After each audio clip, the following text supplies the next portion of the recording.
Mezie.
Mezie.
You have a learning goal, and we have just one job to help you achieve it and deliver at your convenience. Learning right starts with us at Ashem Academy. We are a learning institute in partnership with professional industry bodies like Microsoft, PECB, Pearsonville, and PSI, delivering quality training, ensuring your certification path in respective industries. Ashem Academy has training specialists with extensive consulting experience as well as the expertise to address your specific needs and preferences. Our goal is to deliver training that maximizes return on people and infrastructure investments. We define success as having the right resources to skill you up to help you meet your desired goals. Our job at Ashem Academy is to empower you to be successful at every stage of the learning journey, from training to certification to establishing professional credibility. As a certified learning partner and authorized testing center, our facility has proven to be one of the best in the country as we get to reach the needs of all ages, young, middle-aged, and those in the advancing years, making learning simple and affordable. We care about your skill development, and without breaking the bank, we present you with great opportunities to showcase your competency and expertise in your area of specialty, aiding career advancement or personal goals tracking. Let's help you bridge that learning gap. All you have to do is take the next step to enroll in our courses today with prices that are easy on your wallets. Request access to our training calendar by emailing training@ashem.com, and you can also get the most of your learning investments by checking out our promotional offers here. offers.ashem.com/ms learning. You can call 0704 636 7151 or call 0704 576 9927. You can visit our head office at number 9 Ibikule Street off Abad Macaulay Way, Yaba, Lagos State.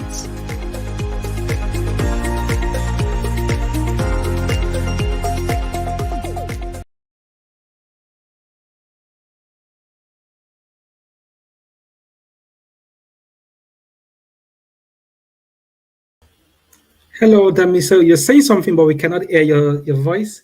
I think. I think the mic is muted.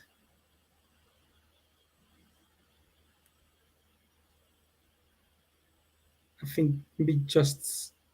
Oh, okay. That is strange. I saw like a mute button now on your mic. 1 minute. Yeah, so that's unmuted now. So that's strange. But can you hear me? Are you able to hear me? Oh, okay, that's interesting. I think if you check maybe at the top of your screen and just check that the StreamYard has permission to the mic, maybe that may be some of the reason. But in the meantime, I think you can also you can see Dami. So, hello everyone. So while Dami will have a look and see what's going on with the microphone. So, but just to welcome everyone. So, welcome to the first track of the Azure Nigeria Community Conference. So apologies for starting a bit late today. So we had some technical issues that was unexpected, which caused us to kickstart things a little bit later. So, but what we're going to do is for the first session, for those of you that have been looking forward to the first session by Tosin, on Azure DDoS protection. So we're going to have that session uploaded to the community's YouTube channel. So we're going to be putting the link to the community's YouTube channel in the chat window, and we're going to be uploading Tosin's session there. So please, please, please to check out Tosin's session on the community YouTube channel. But apologies due to the technical issues that we had, we're not able to proceed. But anyways, we do have the second session now, and the second session is a panel discussion. So we have a panel discussion on development and technology unboxed. And we have Dara Oladapo, we have Sophie Obomike. Apologies, Sophie, if I've messed up your name. So we have Sam Adranyi, Vincent Nwonah, and Frank Odom. So let's see. Mr. Dara, are you there? Let me see if I'm able to. Let's see. Hello, Mr. Dara, are you there?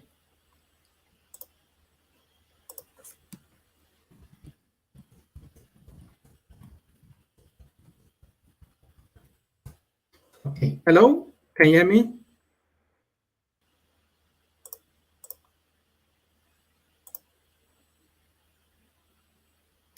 One minute, let me go to have a look. Okay. So anyways, I don't think that we have, I think, hello, Dara, can you hear me?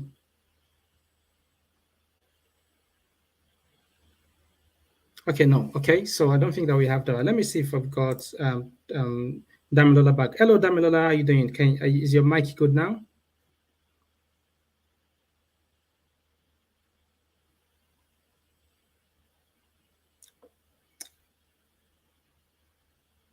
Oh no.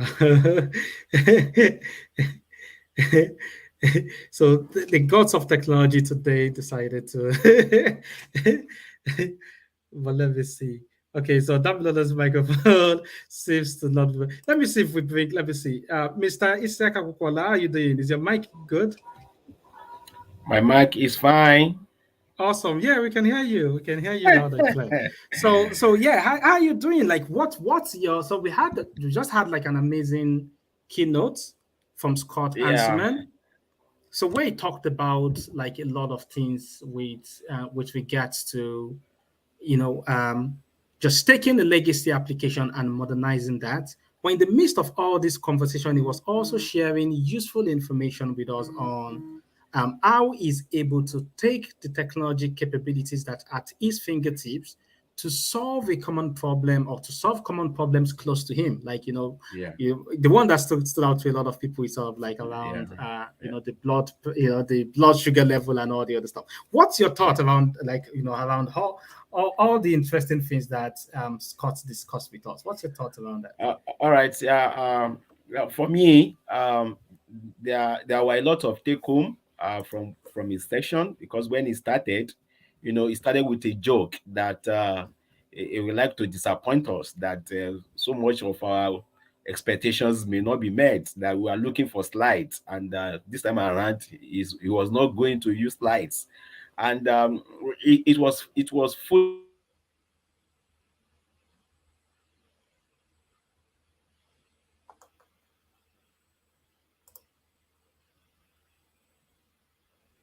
Oh. That he was saying Technology that issues. at a point in time that the issue of cloud was not there, but it started from the MVP where freebies were given to him, and he started. So the journey has been a long one for him, and that is for everybody. That if you are aspiring to be big, don't start big. Start from what you have access to. He started from having access to freebies as being a member of a MVP. So whatever that is within our reach, let us start from there. And as technologies are unfolding almost on daily basis, we will also get used to it, and we can reach our promised land. That was number one take home. Then number two, I can see that the interactivity of his presentation was very, very, very high. I couldn't have imagined him presenting at the sports, and he was also managing his chat room. I've consulted for organizations that during the technical training sessions, they will say, look, maintain your presentations, let somebody moderate the chat room for you. But in his case, he was able to combine the two, mentioning names that, oh, look, I saw what you posted. And, he was taking inspirations from what people were saying. So a lot of things come from inside. So I can also see that, people didn't want him to stop. Despite the fact that he consumed more than the time allocated to him. It was very enjoying. Yeah, awesome. So I also like to bring Sophie on now. So hello, Sophie, how you doing? Hello, Sophie. Hello. Hello, hi. Thanks very much for joining us. So Sophie, a lot of people may not know like what you do with regards to the community, who you are. Can you give us a bit of information about you? First of all, I think I have some background noise. Apologies for that. So what do I do? I am into software engineering. Mm, My major stack is C sharp. So .NET, I build APIs with .NET. mm, I also recently got into Golang and C because of an open source program I was applying to. So I had to use Golang and C, which I found quite interesting. So my area of mm, expertise is backend. mm. Awesome. That's absolutely awesome. And do you currently work in an organization at the moment? Do you sort of like work for yourself, do like projects for yourself? Okay, so funny story. I just finished my youth service. I Yeah. was I was doing I was working in a company that used C sharp before my youth service, and then for my youth service I went to Pan Atlantic University. I was working in the IT support. I helped with software stuff. So I just finished like a few weeks ago, and I'm spending most of my time doing personal projects and also Mm, job hunting. Yeah. mm. Awesome, awesome. Really nice to have you here, Sophie. And we're looking forward to hearing some interesting insight from you from your experience with software engineering. So, Mr. Kokwala, I know you do a lot when it comes to data, and in terms of like using data to gain insight and to solve problems and to solve challenges like in the world. So, some of the questions would be around someone that's just getting started, maybe like in this area. What would you recommend to them in terms of how to even get started, let's say, understanding how to interact with data, how to collect data in their development work? Like, what are some of your thoughts or suggestions that you give to them in that area?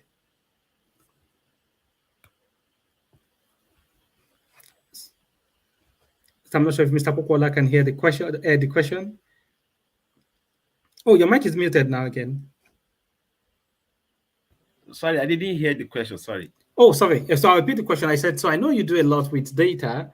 So Yeah. in terms of, because there's a big connection between just development and data, right? So a lot of applications that comes alive to us, like the example that Scott gave in his keynote, Yeah. is being able to take data and to be able to, transform that data, make it meaningful to where people get insights that impact their life.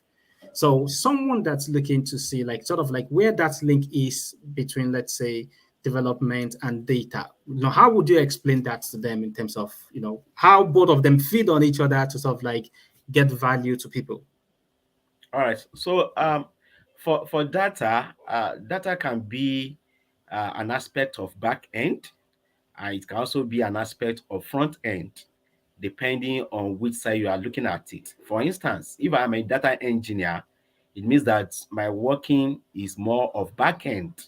I have to, to prepare pipelines. I have to prepare different streams of data management, and I have to prepare how data, can be harvested. So, but if you are talking about data being at the front end, we are talking about the output from data analytics. So it's a journey that I have went through and see how both ends, how they work individually and collectively. So from what Scott said, for somebody that is interested to be on the track of data, I will advise the person also has a large heart to look at what happens at the back end, and also get to know what happens at the front end, because in Nigeria that we find ourselves, people hardly look at one side, that look, we are looking for somebody that can do this, that can do this, that can do this. So the world is going towards a very a more challenging environment where multitasking will be the interest of the industry, and that you can see from this court, he was managing the two. He was managing the back end. He was also managing the front end. So at a point in time, he was a balanced man. So he was not requiring the intervention of anybody to help him in the course of his deliveries. So for somebody that is also interested in the data track, my message is that in as much as we are starting maybe from the front end, data analytics, maybe you are using Power BI or you are using Tableau to project the output of the results that you have for analysis. Also take notes to see what happens at the back end, because that's what has given me an edge over my colleagues that we started the journey together. So Mm. one day I may not be like Scott, but at least uh, I'm doing his part. Thank you. Awesome, awesome. No, thanks very much for that. So I can see that we have another person in the house. So we have Frank Hodum. Hello, Frank. How you doing?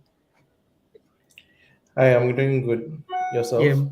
yeah, doing good. Thanks, doing good. So Frank, just do you want to give a brief, very brief introduction of yourself, who you are, what you do, so people know who you are and what you do?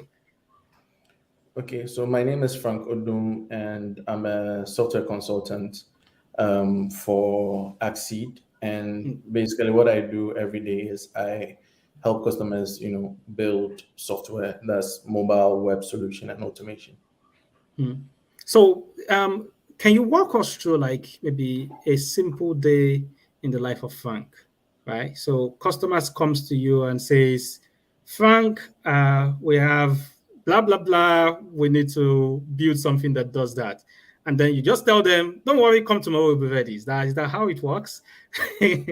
Yeah, so usually, mostly, a customer comes with requirements, and based on those requirements, we first of all, make sure that it's something that we have the capability, make sure Mm, it's something feasible, something mm, ethical, something that we can actually. mm, And then mm, once we are able to do so, I mean, we sort of like start by breaking those requirements. I mean, mm, all the way through going through the whole software development life cycle till we mm, arrive at a final product. mm, So the way that we usually work is, I mean, our organization, we actually operate more like a consultant firm, mm, so we work closely with our clients. So most of our clients are startup founders and like business owners. So we need to make sure that whatever ideas they have, mm. actually, yeah, we bring it to light. So Yeah. on a daily basis, that's what I do. Mm, I work closely with our PMs and also our engineers as well. So mm. I'm usually in between, all the teams, just at the end of the day, making sure that the client gets what they want. Hmm. That's very interesting what you said there. So when the customer comes, the first thing that you do is you look at their requirement and then you check to see is it feasible? Is Mhm. it possible to build? Is it ethical? Is it something that you should be building? Yeah. And then you now have a look and try to break that down a bit. Let me bring Sophie back in here a bit. So Sophie, that's a very interesting one, talking about like the life of a software engineer. So as customers ever come to you and you've gone, well, I mean, what do you use to judge like in terms of what you say it's ethical and you're like, hey, sorry, customer, what you're trying to build, I'm not going to. Is there like any standard for the industry that you use, or is this something that you just go by your own individual standard? Like, yeah, you know what, I don't feel like building this for you. Well, I think interesting question. I think every industry has its standard. So it's actually a bit of both for me. I consider first of all the industry and then also my own personal value Mm, because Not everything. I mean, you are responsible for the code you write. The code, even if it's AI, if anything happens, you don't blame the code, you blame yourself. So even though I understand that, okay, this thing is, for example, say someone tells me to build something that would allow them, I don't know, I have access to somebody's account. I don't So think if I that is if, even even if I come to you and I say, Sophie, I want to be you to build something for me that will get me access to Mr. Pokwala's bank account, account. Yeah, you of course I would not do it because I mean it's against my own personal value and it's also illegal.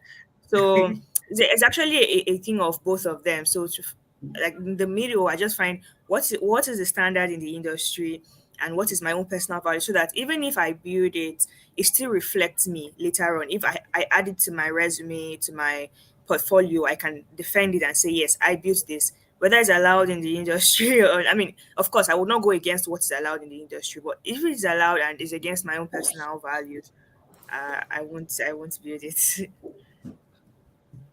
got it. Awesome. So essentially you do that and then you go, okay, now it's feasible, now it's ethical. Now I've got to start writing code. So I'll come to you first, Sophie, on this before I go back to Frank. So now you know it's feasible, it's ethical, you're about to start building. Where do you start? Do you just start with, when you break down the requirements, you just start with the easiest bit, or you go, I'm going to take the most difficult requirement that this customer has, and I'm going to try to start writing code on that? Or do you sort of like write out like a structure? I mean, how do you all put all of that together, right? You break all of this down to small pieces and you just go, I'm going to pick this part. Or is that something that's allocated to different groups? How do you go about doing that? Yeah, so it usually depends. If so, depends on many things. Is it a personal project? Like, is it something I'm doing alone for someone else, for a client, or is it something I'm doing based on with a company I'm working with? So if it's something I'm working on by myself, and someone comes to me and say, "Oh, I need you to help me to do this, to do that," of course I need to get the requirements clear. I need to understand what exactly you want, even though we all know that many a times the client doesn't know exactly what they want. They have a big idea of, oh, I want to build the next Facebook or the next YouTube. Well, I mean, if that's it's also about knowing your clients. If it's a kind of person that has big ideas, well, you have to help the person to come back to reality and say, okay, this is what can be done now. Are you fine with it? And then we talk, and then we now come to a conclusion and say, okay, this is where we'll begin from.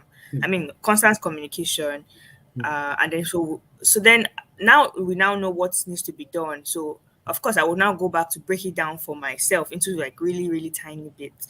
I won't say I begin with the most difficult. I will just say I just try to break things down into very, very tiny bits so that they are not the project is not overwhelming, because it is a mistake I have made of just going in and say, oh, I want to build this, and I just go in without really breaking things down. But breaking things down, you can say, oh, okay, so today I'll work on A and B.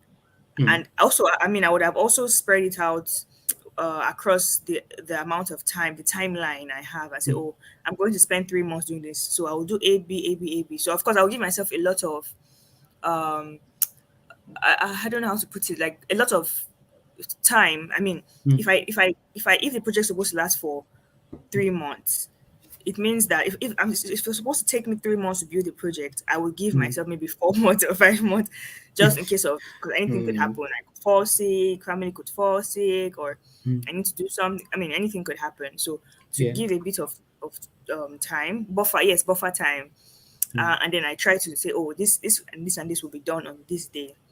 So every day I just do very tiny things. Today I Yeah. do A, tomorrow I do B, tomorrow I do C.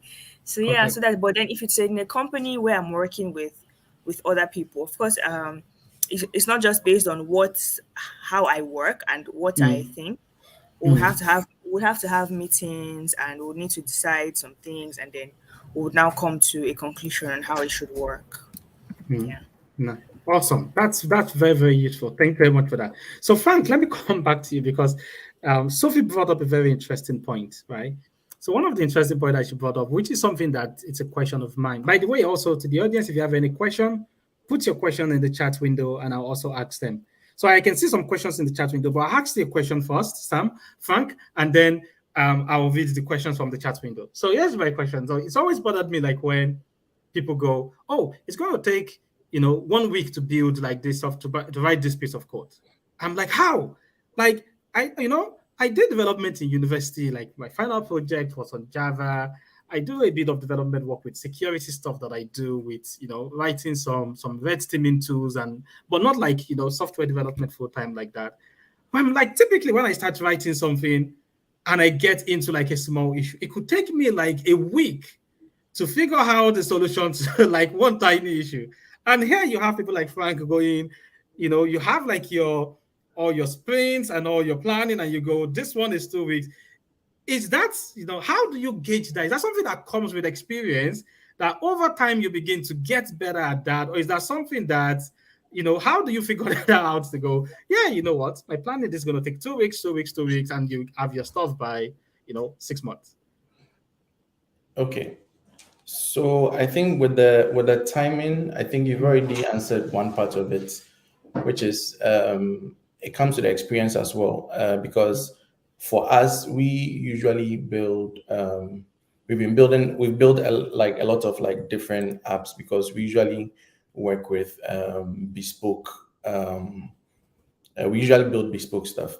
Now you would usually see similarities in some of the apps, and also one of the things you gain from experience is, let's say, some years back when Google Maps started or when the SDKs were out.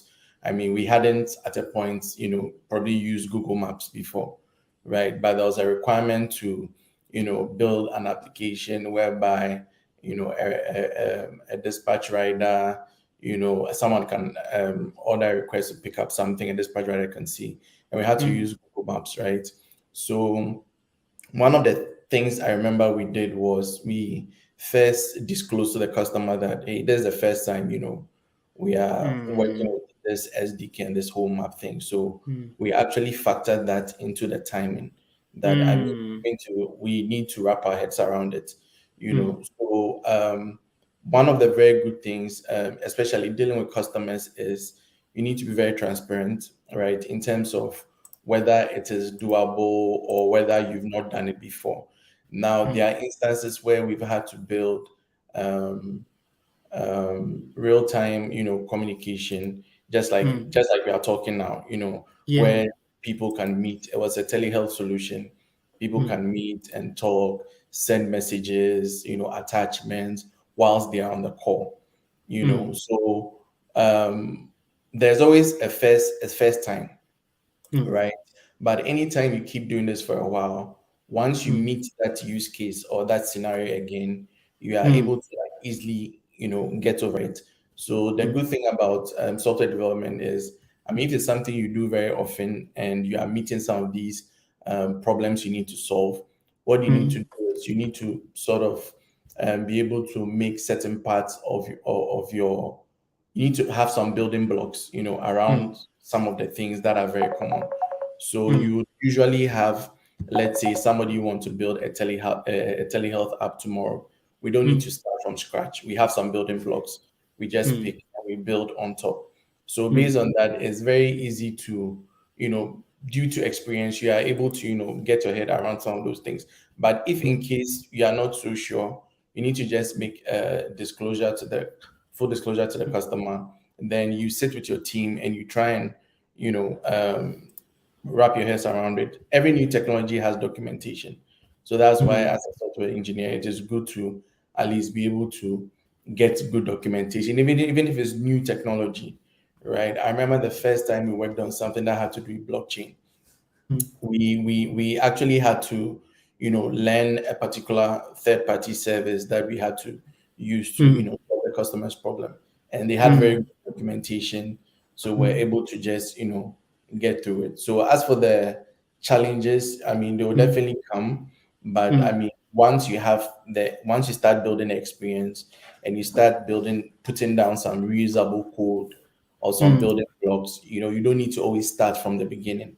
You can always start by leveraging on, what you have, and you can continue. So definitely there'll be challenges, there'll be mm, problems, and mm, every bug, I tell my team, every bug or every issue is actually information for us to get better.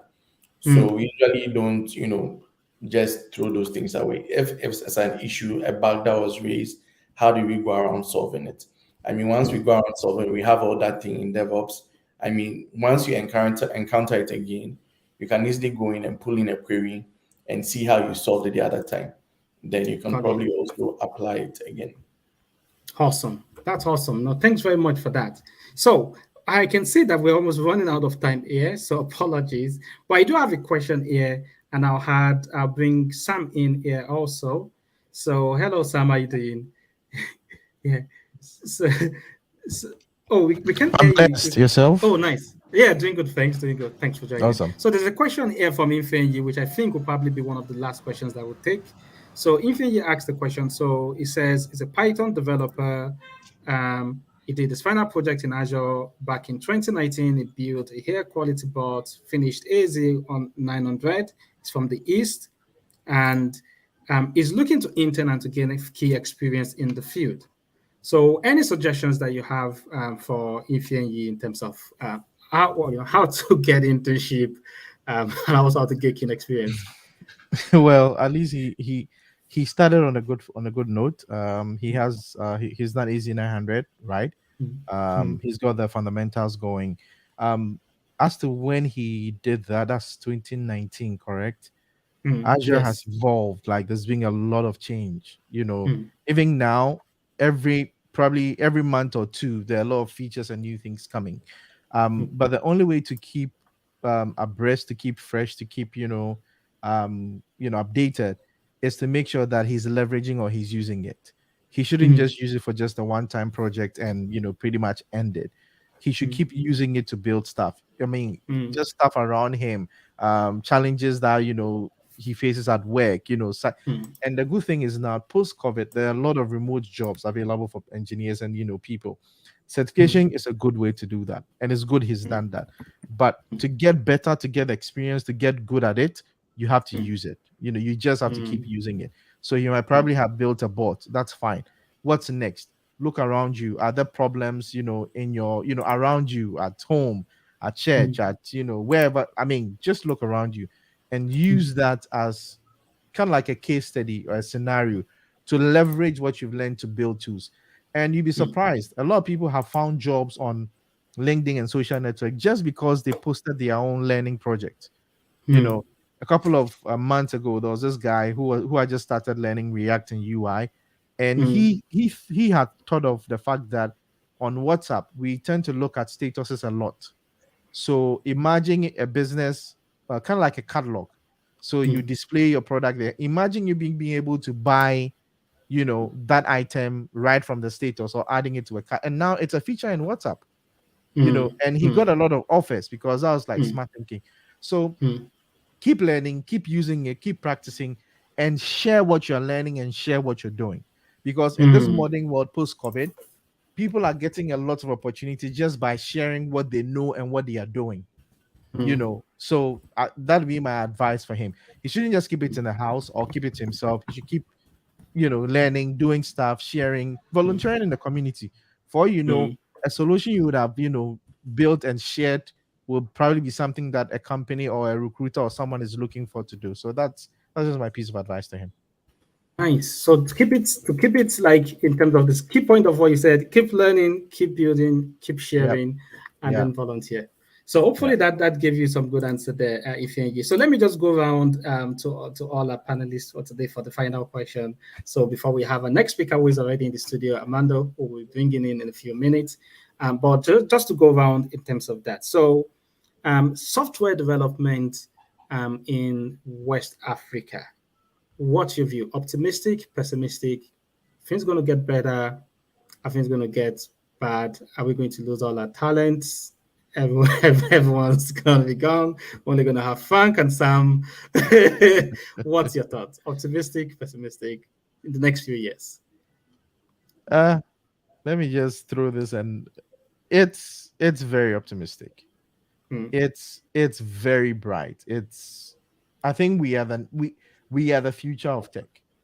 mm, And this is one of the things I get a lot. I think 2019 or prior to 2019, I mean, backstory to how myself and Frank met. I mm, was doing, meetup stuff in the US, and I was like, dude, I'm coming back home, and mm, I see that you are doing meetup and something that is very popular and huge in the US. Now, mm, one of the reasons why I came back, even though I get a lot mm, of backlash, is mm, we had realized that around that time there was that evolution or that evolving of technology getting really solid here in Africa, and the likes of Andela coming in to tap into the talent. You know, mm, I mean, my time, I was also ex Andela. My time, and even till now, the top, I'll probably say that the top 10 mm, hardcore or experienced engineers in Ghana pretty mm, much are all either went to Andela or have mm, been through Andela and now doing their own thing, you know. mm, And day in and day out, you're getting a lot of remote jobs, you're getting a lot of recruiters, you're getting a lot of companies coming, to Ghana. Recently, apart from Twitter headquarters, there's another company, I've forgotten the name. They just set up a hub also here. So mm, Africa, and you have the ADCs in Kenya and Nigeria, right? So mm, more and more from the West are realizing that look, there's a lot of untapped talent in mm, Africa, and we are going to be the next generation of tech mm. engineers that's going to supply the world and solve the world's problems with a lot of technology. So it's Awesome. very positive. Awesome. So positive from Sam. What about Frank? And then we'll give Sophie the final word. Yeah, so just like Sam said, I mean, it's very positive. If you look at the landscape now, there are a lot of opportunities for engineers. I mean, as compared to, back in the days when, some of us started. I mean, now we have guys, completing a university and are able to, you know, um, land some remote roles, and they don't necessarily probably need to wait a longer time, before they are absorbed by, the few local, software companies we have here. And I'll also say that now too, there are lots of people also thinking about, getting into the software business and, starting their own business as compared Mm, to before. I mean, you can see that from the number of startups that are popping up, around the amount of investments that is being thrown into Africa, into some of these startups, should tell you that that wasn't the story before. mm, So now definitely, things are getting better. At least, if you decide to go the route of being an entrepreneur, all you mm, need is to come out with a good idea.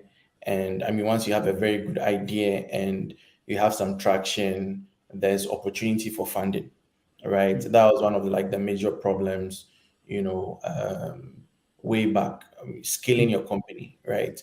But now, once you have good traction, you have some customers.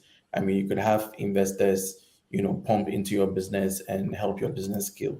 So I mm, think now there's a lot of opportunities for engineers, and I see a lot of people now wanting to go into software engineering. Before mm, then, it was probably about law and medicine, but now everybody wants to be a software engineer, mm. for one reason or the other. So I think it's a good thing, and I mean, yeah, it's a very bright future for West Africa as well. Yeah.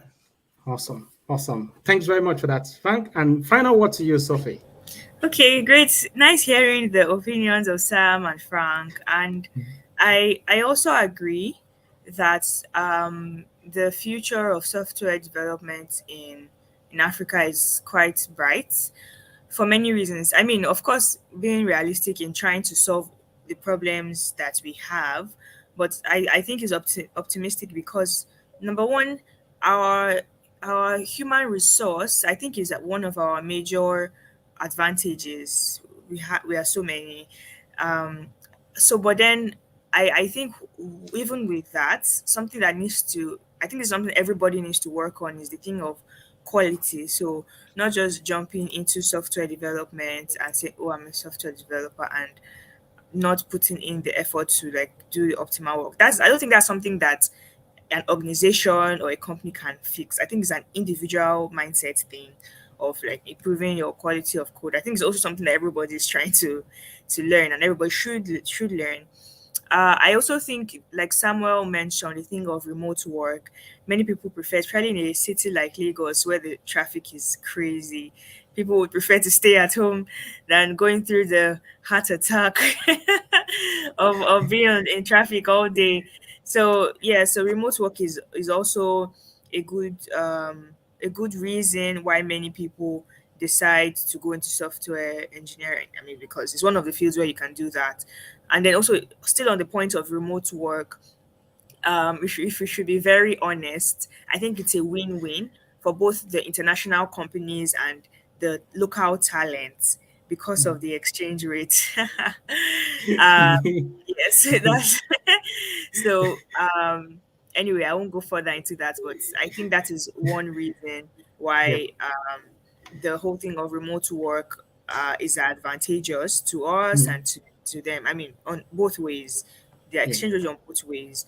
Mm, Um, I also think because of the entry into tech is low. The entry is very low in the sense that I'm not sure I phrased that correctly, but in the sense that unlike if you go to medical, if you want to be a doctor, you have to go to medical school 6, 7, 8, 9, 10 years, plus ASU strike and everything.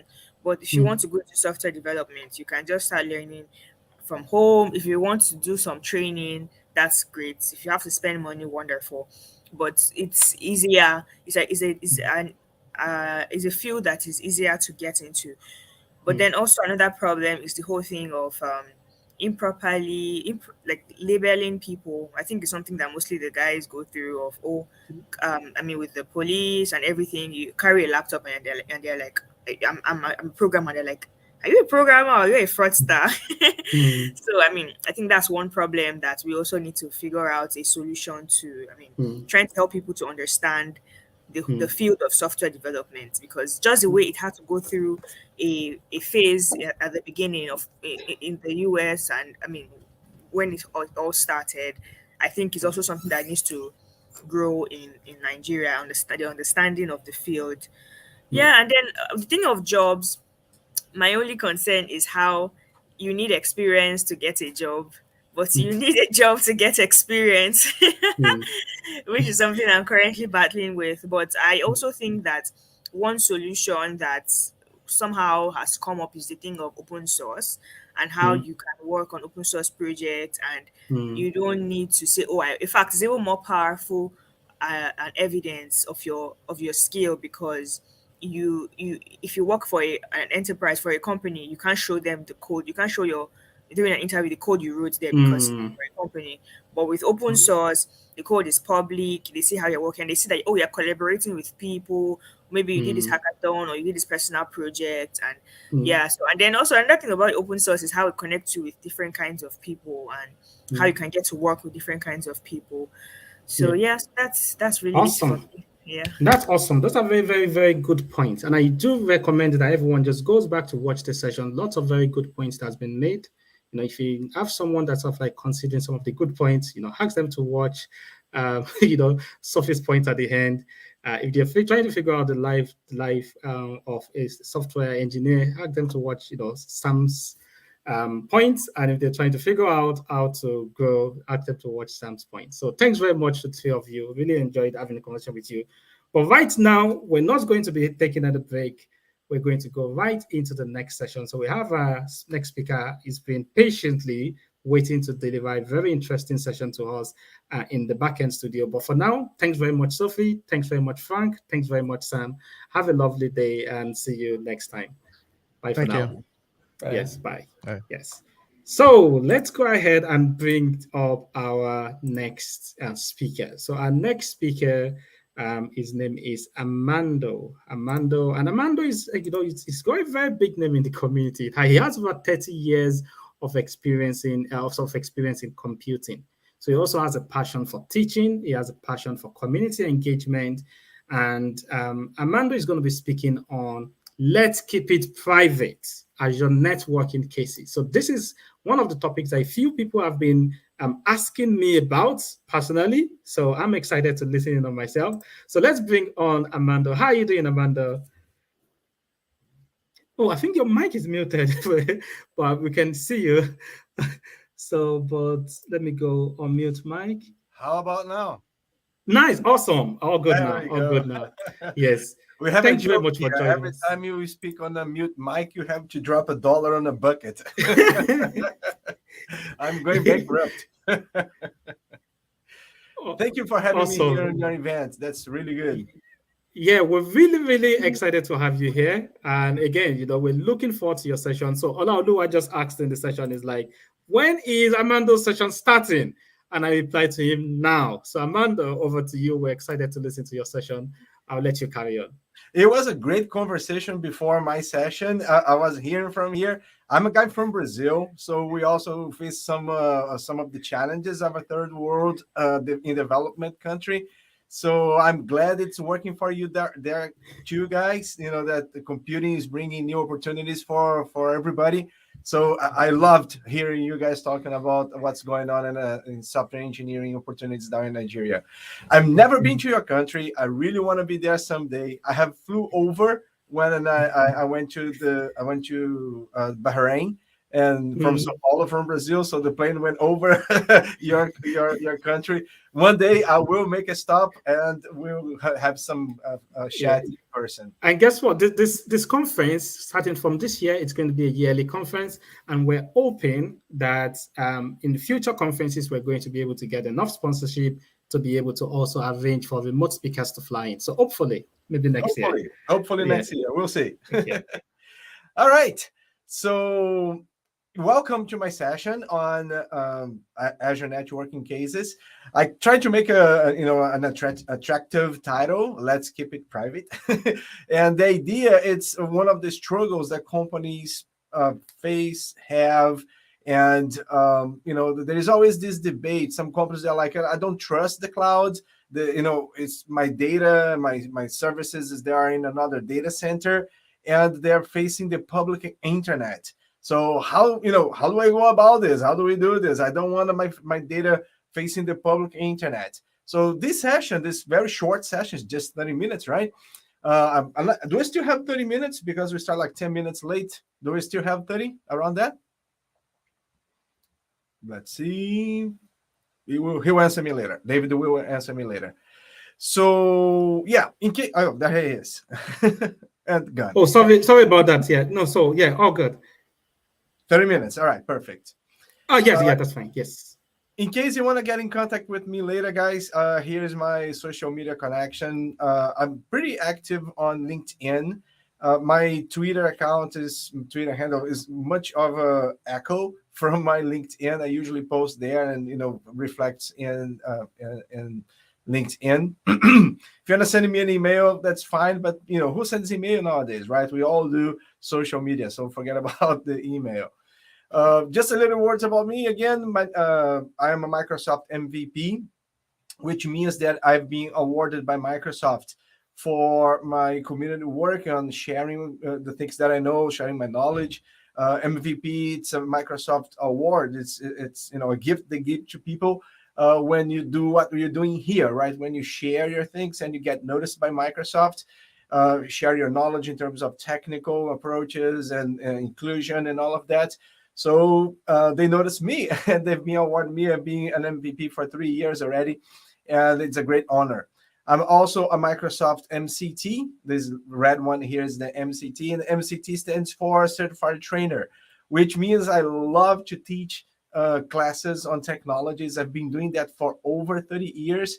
I've been a Microsoft MCT for 26 years, and every time you turn an anniversary, they send you some gift. I'm trying to look around here for one. They always send something, but I don't have any handy here to show you. Point is, I love to do what I'm doing here right now, so I hope you enjoy it too, and you learn something new. So for this particular session, our agenda, it's just a collection of topics, pretty brief topics, but to give you the entry point, the basic elements and the key elements in order to address companies' concerns about networking when going to the cloud, especially when they are looking into private connections, right? So we're gonna see the private network case, why we have those, and we have that all the time, right? We have those everywhere where we have a on-premise networking. And then we're going to see the shift to the public networking, right? There is always this chasm, this seismic separation in between my internal network and the public internet. My internal network is holy, but the public internet is dangerous. It's not a safe place to be most of the time. So we're going to discuss a little bit about that. And then I will briefly introduce an idea that's going around called the zero trust security. So we'll get there in a few. But we will turn back into private networking and look into the VNet solutions for the companies that really want to do that way. And then we're going to wrap up with the hybrid connections and how this whole thing mixes together, the private networking with the public network and how this whole thing mixes up together, right? Okay, so let me get my clock going on here so I'll keep track of my timing. I do have some demos as we go along. I just spin up other resources, so I hope the resources will be ready for us. The demo gods, they usually don't like when you don't sacrifice enough. I think I missed it, so we'll see when we get there. I also got a cold overnight. My voice is kind of but I got some coffee here to see if it helps.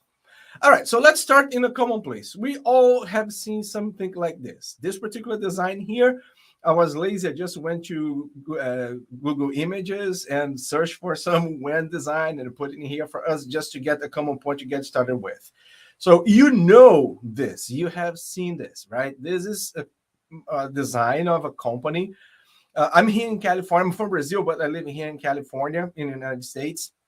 So I'll use some names here from local cities here.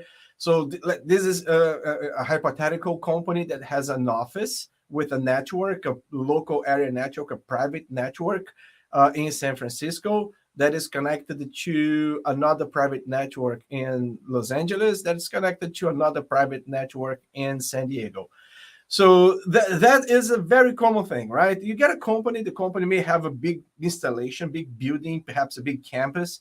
It's a steel metal place, where you have produce all kind of stuff. So we have buildings everywhere, and you have local area networks in all of those buildings in the campus, or just they're spread out into multiple cities. Regardless, there is something connecting, and these networks, right, whatever they are, and all the traffic that runs around here, that goes around here, all the network traffic there is private.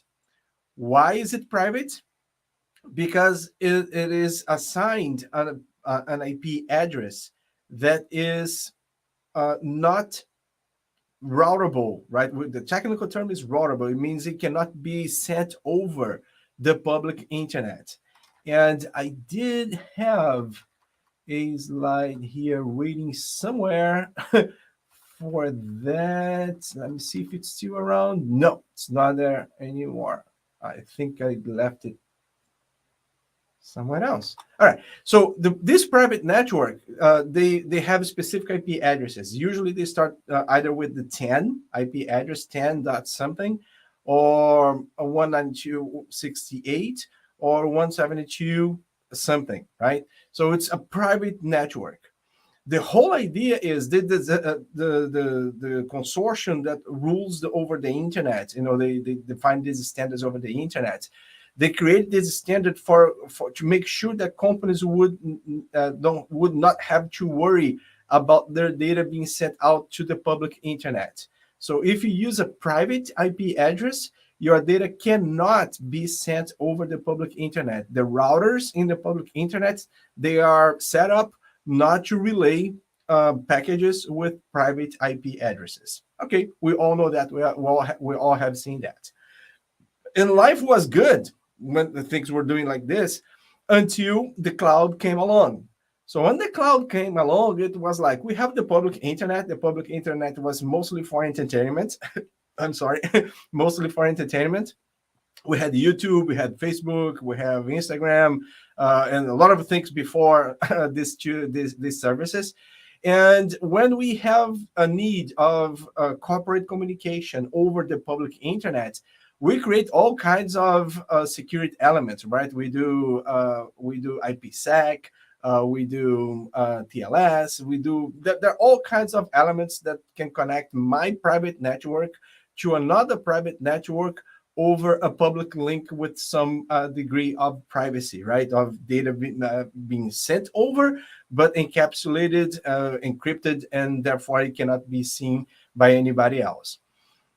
With the public, when the cloud came along, and the cloud services start being offered out there. Of course, here I have Azure because you're talking about Azure here, but you have Amazon Web Services, you have Google Cloud.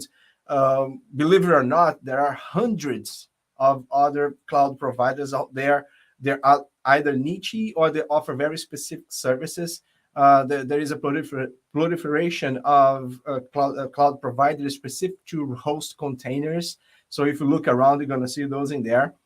But when we see this case in here, when I have my private network, and now I have companies out there like Microsoft that are offering server services, right? Like SQL Server, like SharePoint, like Azure Machine Learning, like Big Data, Azure itself, there are over 300 servers over there. Last time I checked, there are over 306 services over there.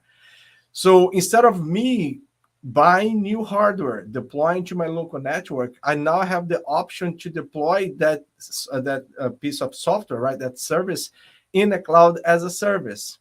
But the case for my communication to be private becomes a challenge, because at this point, my private network will start communicating with a public facing service, right? A public facing service, meaning when I go into Azure or any other cloud provider, usually when I create some new service in there, that service is facing the public internet, meaning anyone around the world with an internet connection can potentially reach my service. And if they have credentials, they will be able to connect. So when CEOs or CTOs in particular, or IT managers, when they hear this story that I just shared with you, just reviewed with you, they go berserk. They're like, no way, buddy. I'm not going to add my stuff, get my stuff from here or there. I'm not going to do this because I'm exposing to the public internet. Back in school, a long time ago, we always learned, right? We all learned that my service should never face the public internet. I should have firewalls in here. And we do, right? We should have firewalls in there that would not allow my services to be, and my computers and my local network to face the public internet. No way, I should not do that. And you're completely right. You should not do that in the traditional approach. But there is this thing I just mentioned to you called the zero trust. I'm not going to go into zero trust in this particular session, but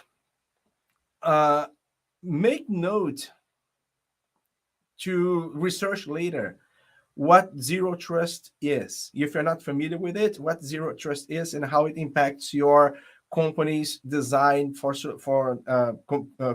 compute solutions, networking, software engineer, and all of that, especially when I'm talking about the cloud. If I go here to the browser just quick, so I'm jumping to a link here just to give you some ideas about that. Let me get here smaller here in the end, get the browser larger. And let's go here, images, google.com just quick. And let's go zero trust cloud architecture. Let's see if we get a good one here just for a simple example. We can, perhaps this one here is a good one. Let's take a look. Let's take a look here. Here's my mouse. Let's click on this guy just quick. And I'm gonna copy this image here just to make it bigger in the PowerPoint slide. Well, here's my PowerPoint. Let's get an empty slide here, paste that image over here, and switch back to my presentation.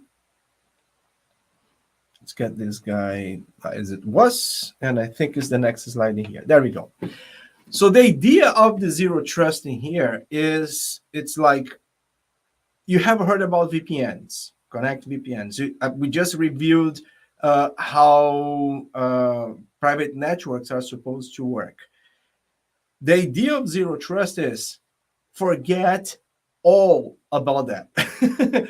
You may not want to use, if you do zero trust, you're not going to worry about VPNs. You're not going to establish VPNs anymore. You're not going to have this idea of a private networking to secure your services.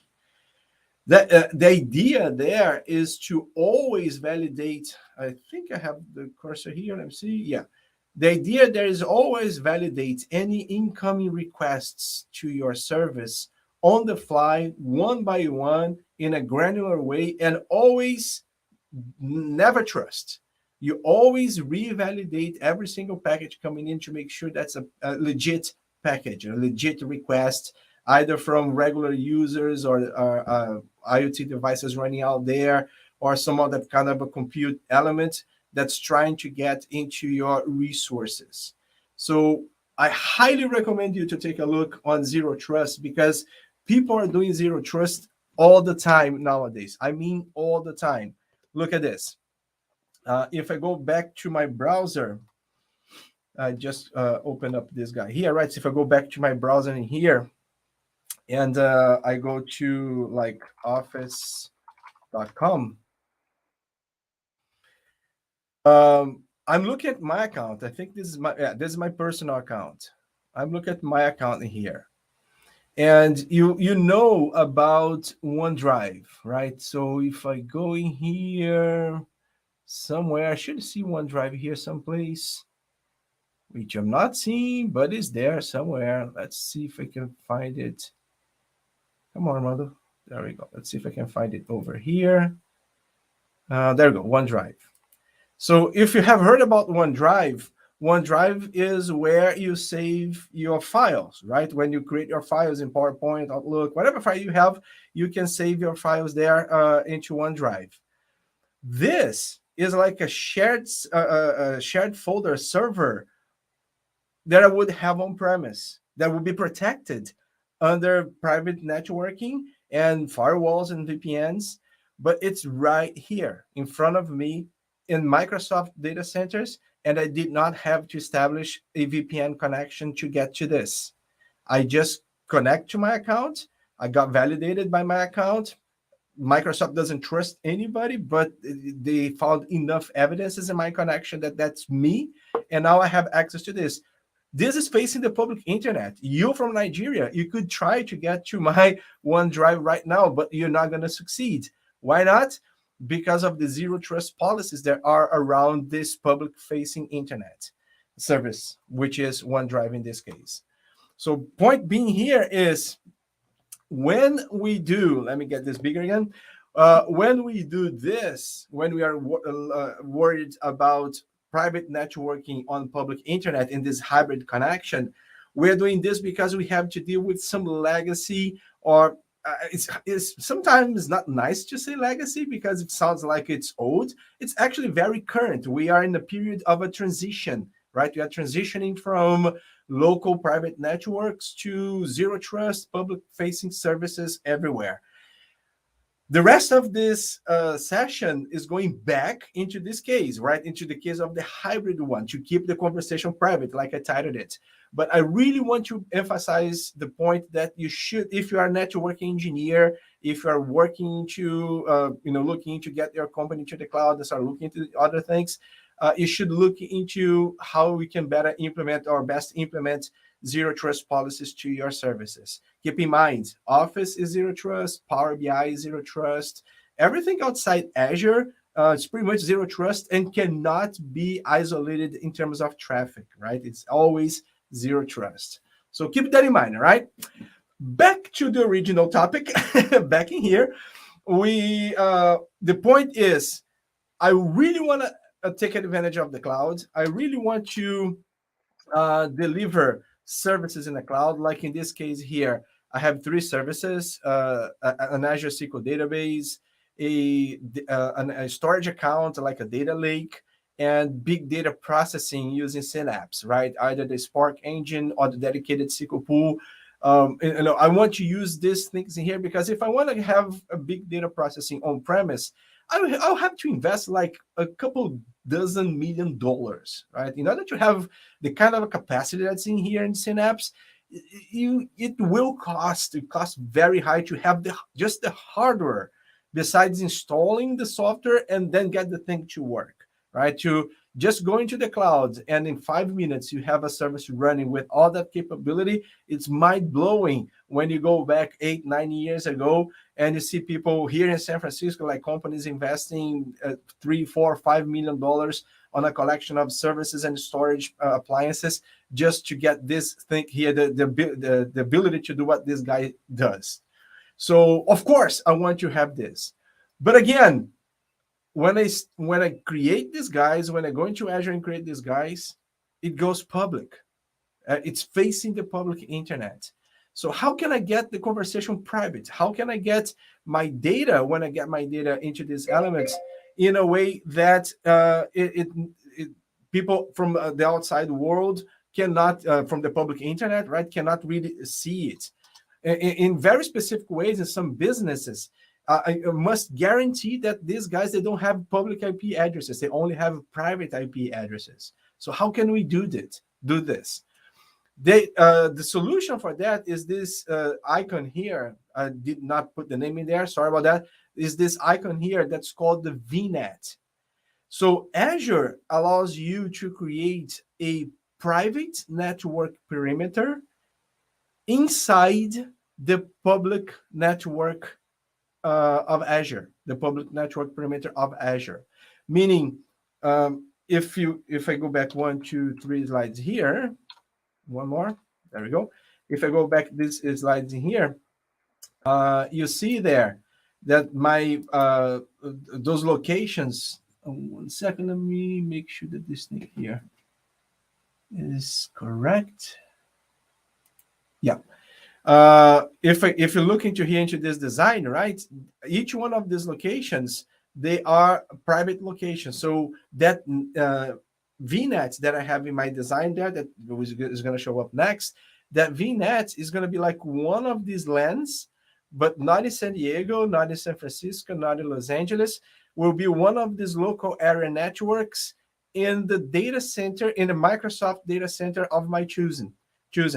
So this is exactly what this guy here does. One more, there we go. This is exactly what this guy here does. It creates like another branch of my network. So therefore, it needs to be an IP address that's not being used, a private IP address that's not being used. And I set up my private network, and then I connect these guys, all of these guys, into this private network. I disconnect them from the public internet, and I connect them into this private network. This unplugging from the public internet and replugging into the private network that I come to create is called private link. So this is the key element. This is the key element. Private link is the key element about keeping the conversation private in the cloud. You create a virtual network and you connect the services that you need in Azure to this private network using private link. And that's what I'm going to demo to you just quick here in the next few minutes. All right. A couple of words in here before you go in there. Private network is not available to all services you see in Azure. So you need, I'm sorry, you need to make sure when you're designing your solution to check whether a particular service will support private link if that's a requirement for your company, right? For your solution. You need to verify that. You check that into the documentation, right? Look into the documentation. So let's see how that goes. Let me get myself small here on the side. I want to go into the Azure portal so we can see these things working. Here's the Azure portal. I created here a resource group. Actually, let me close a couple tabs here to avoid confusion. So this is the zero trust that was done before, and the OneDrive, right? That I demoed before, and this one here. Okay, password reset. I tried to connect earlier. It did not work. So hopefully it will work now. We'll see. See, okay. So let me close this guy. And I'm assuming you are somewhat familiar with Azure, right? So what I've done in here so far is creating a resource group to get every Azure resource I just created for this demo in one place. So when this session is over, just come in here and delete the whole thing. And what I have created in here, I have already created, right, is for my mouse is giving me some trouble moving. I hope it will not stop working. We get this guy here. Just quick. All right, let's try this again. So here's my resource group, right? I have just created, and I have here a few resources. I want to highlight here the resource that I have created. I created a virtual machine inside. I created a virtual machine in Azure, and that virtual machine has SQL Server in it. I'm actually just looking to Management Studio in there, but I created a SQL Server 2022 that just was released this week during Microsoft Build. So got a virtual machine in there. And this virtual machine is already connected to the virtual network. You see, there is a virtual network already here. So although I have a virtual network already created, I'm going to show you quickly the steps to create that virtual network I just explained. So you go here into create, right? You find your way to create something, and you do virtual networks, virtual network. So there you go, virtual network. That's what you're looking for, right? Yep, that's what I'm looking for. And I have a couple of Azure subscriptions here that Microsoft gives to me for this kind of things, right? To do these demos.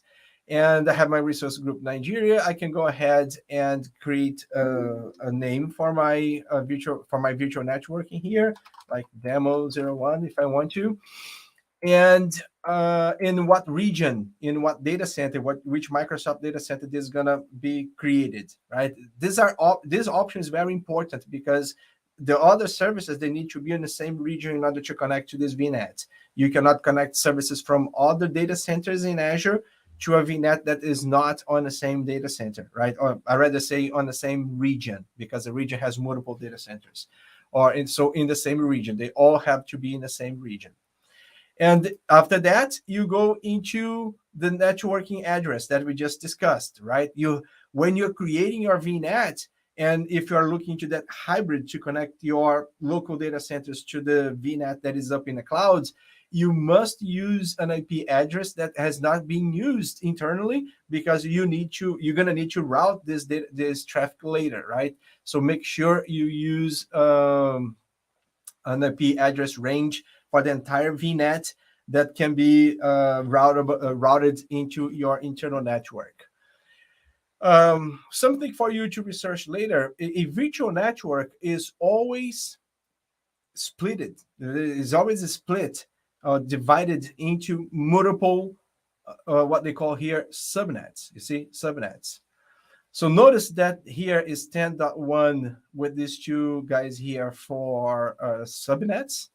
And down here, there is a 10.1.0, right? /24. So 10.1.0 for the first subnet inside my VNet. And I can add more subnets if I want to. I can do 10.1.1.024 for another subnet. 816.24. Oh, sorry. That is the name, not the address. So second subnet, and the address goes down here. There we go. So I can go ahead. Let me get out of the way here just quick so we can see the button to click on. Add. There we go. And there we go. Now I have two subnets. So notice that it's one VNet with two subnets, and I can do some sort of network splitting there and do whatever design I want to do, right? So here we go. And one of the things about creating subnets is that private link that we're about to see, depending on the service will require a dedicated subnet in the virtual network. So this is one of the things you have to mark down there, write down on your notebook to do some research later. Just some prerequisites. So I'm going to cancel this process here because I already have a virtual network for us. So let's take a look on the virtual network that I have here, this guy. Virtual network. In this virtual network, I have here some information about it. What's the IP address from my virtual network and some other information in there. And in here, in the address space, actually in the subnets, I can see that I have two subnets. I have one subnet for a default subnet that I can connect any service in there that allows to share the same subnet, and one particular subnet that was created specifically so I can connect to the virtual machine that is in here in the default subnet.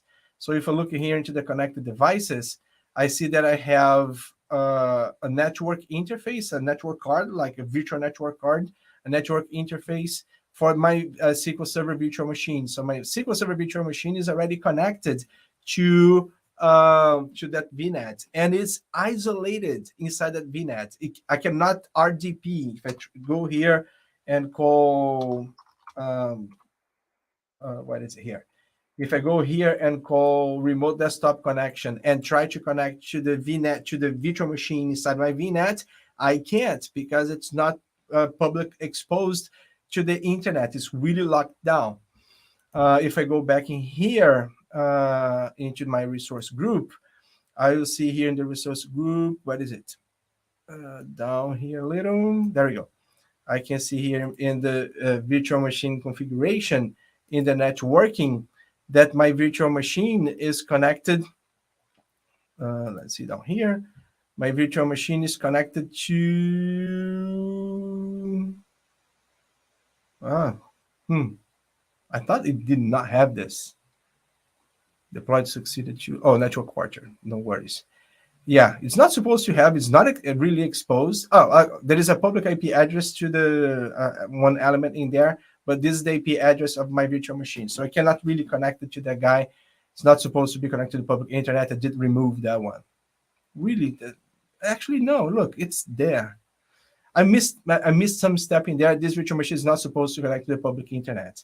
The point of this demo here is to show you that this virtual machine, the only way to connect to it is using this element down here called Bastion that use the browser to connect to the virtual machine. So hopefully this one will work. It failed before. Let's see if it's going to go through again. It did work. There we go. Yay, able to connect. So with this guy here, I'm able to connect to the virtual machine that's running in the private network. It only sees the private network. That's the idea. And only elements that are in the private network. In the same way, if I go back here to my resource group, I will see that I have a SQL server and a SQL database. Let me see, where is the thing? Here we go. I have a SQL server. And this SQL server service, if I go back here to this slide deck just quick, so we don't lose track of what we're talking about, this SQL server here doesn't have this connection to the private network yet. It's like this, right? It's facing the public internet. So if I go back here, I can see that I have the SQL server. There is a database here to the SQL server. And this database, see, this is the SQL server name, and the database name is Nigeria Demo, which means that if I open Management Studio, and I have it handy here for us, if I open Management Studio and try to connect, this is from my computer, from my local laptop here in California. If I try to connect to that server there, Those two. Okay, give me 1 second. Something here just quick.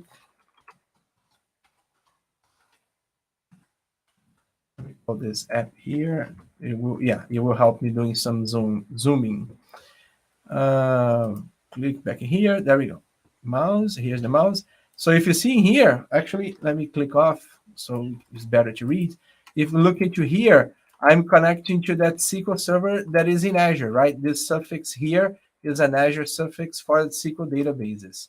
So if I try to connect from my workstation, my laptop here, and hopefully I type the right password, I'm able to connect to that server up in the cloud. And this is what people are like, no, I want my communication to be private. I don't want to connect to public internet access. So great, we have the VNet already there. Now the point is to connect this SQL server to that VNet. So my connection from my workstation will not work, and my connection from within the VNet should work. And the way to do that in the database, when you do the database, is going back to the server. And here on the server,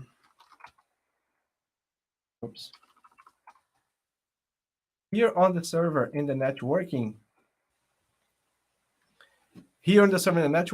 I would disable this server from the public networking. I don't want to expose my server to the public networking. I want to connect my server to a private endpoint. Private links, the private endpoint just discussed, right? To just show you in the slide deck. So if I go in here and create a private endpoint to, let's give it a name. And this goes to West. US 2, I believe. And this is my private network. Let's go over here. SQL Server, there you go. My SQL Server is there. My SQL Server is there. Target service resources. This is what I want to connect to. Yeah. And the network that I want to connect, make that private link, is the Nigeria VNet that I just showed you. And because SQL Server does not require a dedicated subnet to it, I can just connect it to the default or create one and organize things inside my network if I want to. So that is that. There are some aspects we will not have time to discuss in here in terms of DNS communications, because when you go to the hybrid portion of this, it gets a little bit more involving. It's not that complicated. It's just some extra steps you got to do. But networking name is also important. So let's go and have that available and set up. And that's all. When I go ahead and do create on this private link, so the private link communication is ready, right? It's going to deploy and going to get it ready there. Once it's deployed, I go back to my server, to my SQL server, and connect using this private link, connect it to the VNet, which is already there. And then that this particular SQL server will be like this, right? It will be connected to that VNet and that VNet only. No public communication will be allowed anymore. So my communication here from Management Studio should fail. Let's take a look in here. I'm not sure if it will fail yet because this thing is being deployed. Let me double check something here just quick. Portalsazure.com. Go back there to my SQL service. What is it? My SQL server right here. And here on the networking, let's make sure that it is not exposed to the public internet anymore. All right, so it's not exposed to the public internet anymore, which means that connection I tried just a minute ago, if I try to do it right now, it will bum in my face. Say, hey, now my conversation is private right now. I only talk to other services on the same VNet that my private endpoint is connected to, my private link is connected to. So this message here is exactly like that. Nah, you cannot, this service. So now my conversation is pretty much private, right? Yeah, so this is the demo. And while it's still saving that thinking, they're gonna just wrap up here with some extra elements and then open for questions. And I know I'm out of time, but anyways, if there are any questions there, we'll work on that one. So just quick in here. Awesome. Yeah. Yeah, just quick in here. Now that my private IP, my private network and private IT is available, I need to connect my on-premises to this guy. How do I do that? Well, one thing you should consider is to use the express route. The express route makes the traffic, it splits the traffic. Where's my thing? It splits the traffic in between public internet and Azure traffic. So this gives you more network stability in terms of performance. It's not required, but gives you some more stability. In order to actually have your local networks, your local data centers, your local office connected to the network you just deployed in the cloud, you need to create a gateway. So the gateway is an Azure service, is another Azure service that will do that VPN connection in between your offices to the VNet. When you do this, then your network, instead of having 3 locations, will have four locations. There'll be a 4th location in there with all the private resources you placed in that VNet. Yeah. And that's all that I have for today. I hope Yeah. you learned something new. I'm open for questions. I know I'm out of time. So up to you, David. Back to Yeah, you. awesome. That's very awesome, Armando. That's super important. And again, just coming from a security background, security perspective, what you just showed now, it's so important, right? You had like all the recent vulnerabilities on Azure with things like Chaos DB and Azure Synapse vulnerability recently, and just reading some of the reports on all of them. If the services were private, you won't have been impacted. Even if those vulnerabilities happen, you won't have been impacted. So I'm guessing that this is something that will be like a standard requirement going forward. I think maybe for many enterprises. Do you think that? Yeah, I do. Zero trust is the way of the future. And speaking about zero trust, so we just have space for maybe just one question, and the other questions we can always route those to you privately. But I'll just ask this very interesting question. So I think that Chiugo tried to answer that, but I'll just give you an opportunity to answer that again. So Oluwatosin said, "Is zero trust deny until authorized?" Yes. Yeah. So it just means don't allow anything until you check everything. Yeah. But let me have a follow-up question. When you create private networks and you do VPNs, the idea is everybody outside is not trusted. But if you're allowed, if you find your way to VPN in, then you can do whatever because you are in the hollow place. If we're able to connect, then I trust you. Zero trust is the other way around. I'm never going to trust you. And every request you're going to make, I'm going to check if you're allowed to request that and if I can give that to you. Yeah.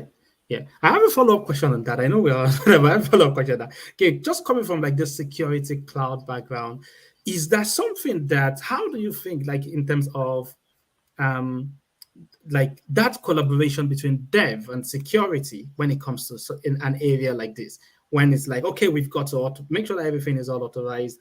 Do you see like maybe dev teams coming more around to that, or dev teams still sort of like struggling with how they fit into like all these zero trust things? Like what's like your experience? You know like, what? We could have a session on that one. I'm a developer at heart. I started as a developer, became a data engineer, data architect later in my career. But I do some development from time to time. I do teach some development classes too. And in a nutshell, in Azure development, the way Microsoft supports and suggests that the development of new applications should be done, there is no struggle. The developer doesn't worry about security because security is dealt with by the infrastructure.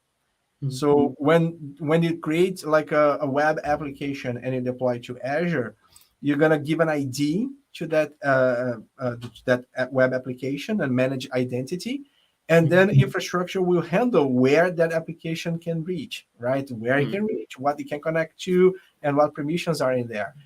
You see that everywhere in the healthcare industry here in the US. There is this service called Fire that's fully based on that one. Everything is zero trust and authenticated by Azure AAD. Awesome. Again, very interesting sessions. Well, everyone really enjoyed the session. So thanks very much again, Armando. We'll Thank you for having me. I really appreciate being in your event, David. Thank you very much for having me here. It's been a pleasure. Thanks very much again. So so that's very, very interesting session. So, ladies and gentlemen, we do have a special panel.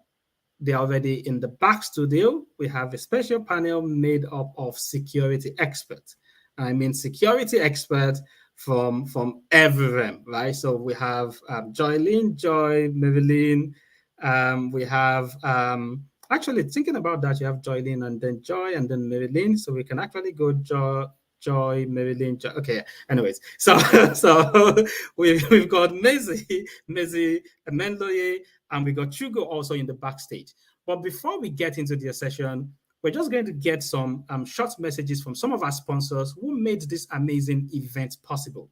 Without our sponsors, we wouldn't be able to have this event. So just a short message from them, and then we're going to kickstart with the final session for today, which is on developing cloud security practitioners. Have you ever had an interest in becoming a cloud security engineer, cloud security architect? Have you ever wondered what it takes to be one? We're going to unbox that in this upcoming session. Let's go to the messaging now, please.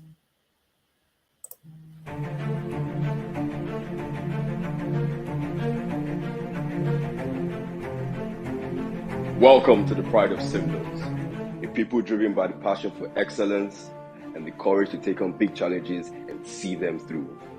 With integrity of mind and systems, our words, structures, and processes are always dependable.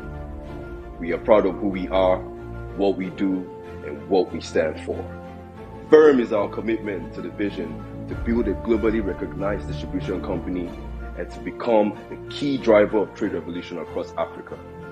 We have been empowered to make products and services accessible, affordable, and usable across Africa by building an efficient distribution network, and to remain the market benchmark for dynamism, efficiency, and competitiveness. We are rulers. We provide order. With confidence, enthusiasm, and wit we speak. The vulnerable and voiceless we empower. This is me. This is TD Africa. We rule. We conquer. We are Simba.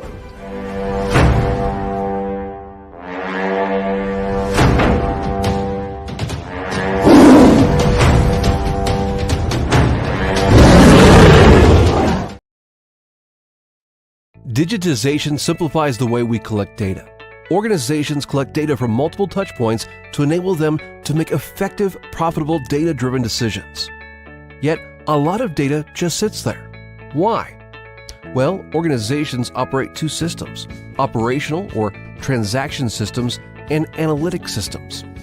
Operational systems are data repositories where you execute business processes. Analytic systems are where you make sense of your data and evaluate business processes.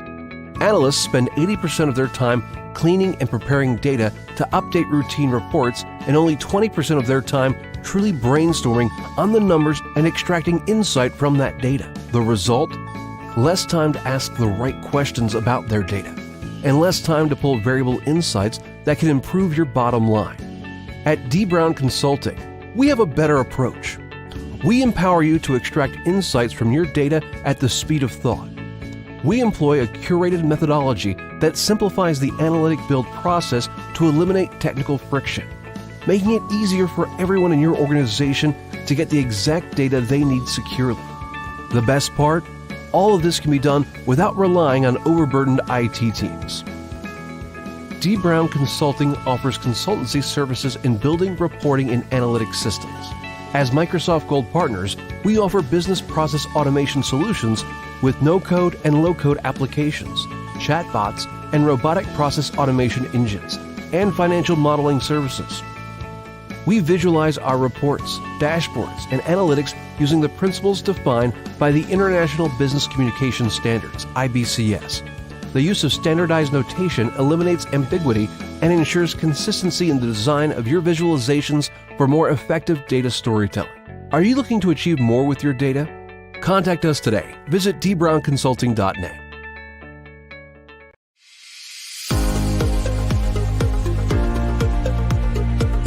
You have a learning goal, and we have just one job to help you achieve it and deliver at your convenience. Learning right starts with us at Ashem Academy. We are a learning institute in partnership with professional industry bodies like Microsoft, PECB, Pearsonville, and PSI, delivering quality training, ensuring your certification path in respective industries.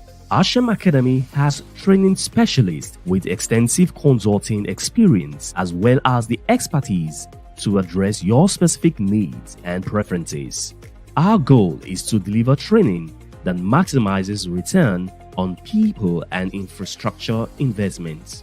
We define success as having the right resources to skill you up to help you meet your desired goals. Our job at Ashem Academy is to empower you to be successful at every stage of the learning journey, from training to certification to establishing professional credibility.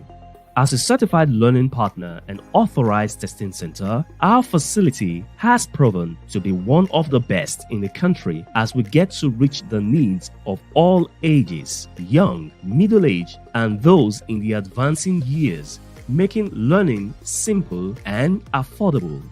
We care about your skill development, and without breaking the bank, we present you with great opportunities to showcase your competency and expertise in your area of specialty, aiding career advancement or personal goals tracking. Let's help you bridge that learning gap. All you have to do is take the next step to enroll in our courses today with prices that are easy on your wallets. Request access to our training calendar by emailing training@ashem.com, and you can also get the most of your learning investments by checking out our promotional offers here. offers.ashem.com/ms learning. You can call 0704 636 7151 or call 0704 576 9927. You can visit our head office at number 9 Ibikunle Street off Abad Macaulay Way, Yaba, Lagos State.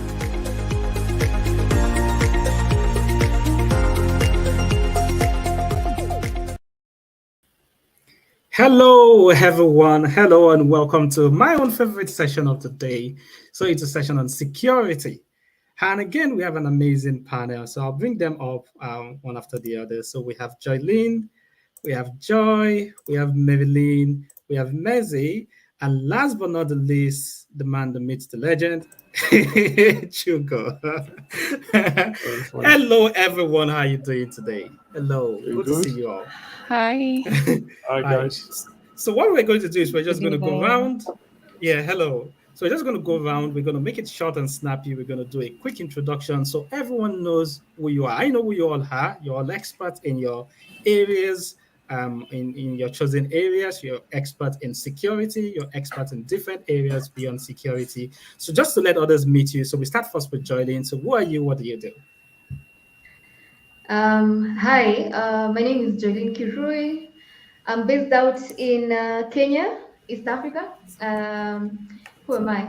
I'm a cloud security advocate at Microsoft. I do a lot of stuff dealing with DevSecOps. I do also IoT security, I do AI security, anything security on Azure. You find me just doing that. What else? I think that's enough about myself.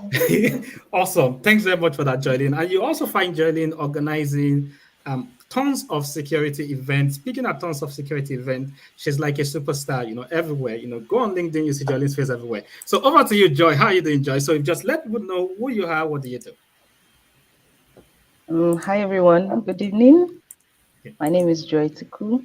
I work as an information security assurance officer at First Bank for the subsidiaries, their IT and their infrastructure, their cloud infrastructure. So that's what I do. Awesome. Thanks very much for that, Joy. And over to you, Maryleen. Hi, everyone. Okay, so I'll describe myself as an artificial intelligence of things researcher. So I'm not in the traditional cybersecurity field, but of course, I'm in the disruptive technologies that are, really being applied in cybersecurity, artificial intelligence, Internet of Things, data science. Yeah, and I think maybe I'll focus more on the developing aspect because I've been working in the education field for years, upskilling and reskilling in edtech. So I have lots of experience from that end, and also here in the UK, where I'm based, I've been involved in organizing boot camps, apprenticeship programs in that space. Yeah. So again, there's actually Neuromatch Academy is a non-profit that I'm the co-chief professional development officer. So I help to like upskill thousands of learners all over the world. Awesome. Nice to meet you, Maryleen. And also, you were recently awarded something to do with like the Young CISO network. So congratulations to that also. So over to you, over to you, Mezie. How are you doing, Mezie? Please go ahead. Please go ahead, Mezie. If you introduce yourself, who you are and what you do. Oh, we can't hear you. We can't hear you. Just your mic is muted. I can hear feedback, which means like the speaker on somewhere. Yeah, but I think we may come back to you, Mezie. So let's go to CJ. Hello. Hi guys, how are you doing? CJ, based out here in Amsterdam. Currently working on as a cloud security expert and also as a cloud architect. I'm a private consultant, so I keep moving from one company to another. And also a Microsoft MVP. So I've been doing a lot of things with security lately. Actually has 2 projects I'm working on. With the Dutch bank, one of the second largest bank in Netherlands, ABN AMRO. And also doing a project with the Schiphol Airport. So Schiphol Airport owns the airport itself and the real estate. So I'm one of the organizer of one of the meetup communities, so Azure Nigeria User Group. So it takes a lot of energy to run those things, and David can testify. Yeah. It all looks calm on the outside, but behind the scene you have all the phones buzzing. You have everywhere. It's trouble. So nice to meet you all. That's awesome. You're welcome. So we do have some things to unpack for the people today. Oh, let me see. It's Mezie. Good now. Hello, Mezie. Yeah. Can you hear me now? Awesome. We can you hear me? So that's wonderful. Okay. Yeah. So I was saying I'm in transit, so I can't really share my video. I will at some point. So my name is Mezie. I've been in the industry for quite a long time. So traditionally in technology, I started as a SQL Server database administrator with the Microsoft product. But over the years, I've done a lot of things to the point where I became a CTO for an online company. And that was the time that it became very apparent that security is a critical aspect of what we do in technology. So I pivoted very quickly to make sure that my infrastructure is protected. Since then, I worked as a VP for Konga. I currently serve as the group CTO for Zynox, and I also do a lot of things in between as the head of our group services team, which is sitting with technology distribution at the moment. So very vast in the industry, and I hope I can contribute one or two things that we've done over the years. Thank you. Awesome. That's awesome. Thanks very much, Mezie. So what I have here is I have a few questions that we just go. So what we'll probably do is we just touch base So where I may go to like maybe one or two people for a question, one or two other people for a question. And again, if you want to go get a cup of water in the background while other people answer your question, feel free to do so. Indicate in the private chat and we'll make you private so that you can go get a cup of water. So let's start first with this. So cloud security, we talk about cloud security. Any difference at all? Is there really any difference between a traditional security engineer and a cloud security engineer? Right? What's the difference between that? If I'm hearing people talk about cloud security. So Joylynn, I'll probably come to you first because when you describe yourself, you said DevSecOps, right? There are some of the terms that confuse people, right? I'm a traditional security person. Now you're talking about this DevSecOps. I'm not a developer. If you want me to go learn development, if I'm going to be a cloud security engineer, what do you mean? Do you mean I have to go learn cloud? Can you help someone to unbox that? What does it mean? You say cloud security engineer. I would say, security in the traditional aspect, you have to look at several things. Even if you're trying to break into a particular system in the traditional aspect, I would think you would go about as well with almost the same strategy as well in terms of securing the cloud. Because in terms of breaking into securing your applications in the cloud, securing the whole infrastructure, you take the same knowledge that you've been using in traditional aspect, but also on top of that, we have other capabilities that are available on the cloud, which is sort of different from the traditional traditional way of pen testing or of security, the traditional way. So I would say leveraging the traditional knowledge as well as having some knowledge on cloud security, because every cloud provider have their own security features.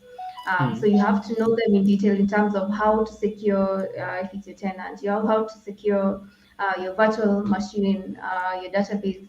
So it's the same thing that you've been doing traditionally, but now on the cloud. So it's now on a bigger aspect. So I would say that's the only difference. But so my previous knowledge you're saying is not wasted, right? I can take a lot of what I already know and I can still make use of them in this arena. Only that I just need to pick up like a few more skills and I need to pick up like some of those.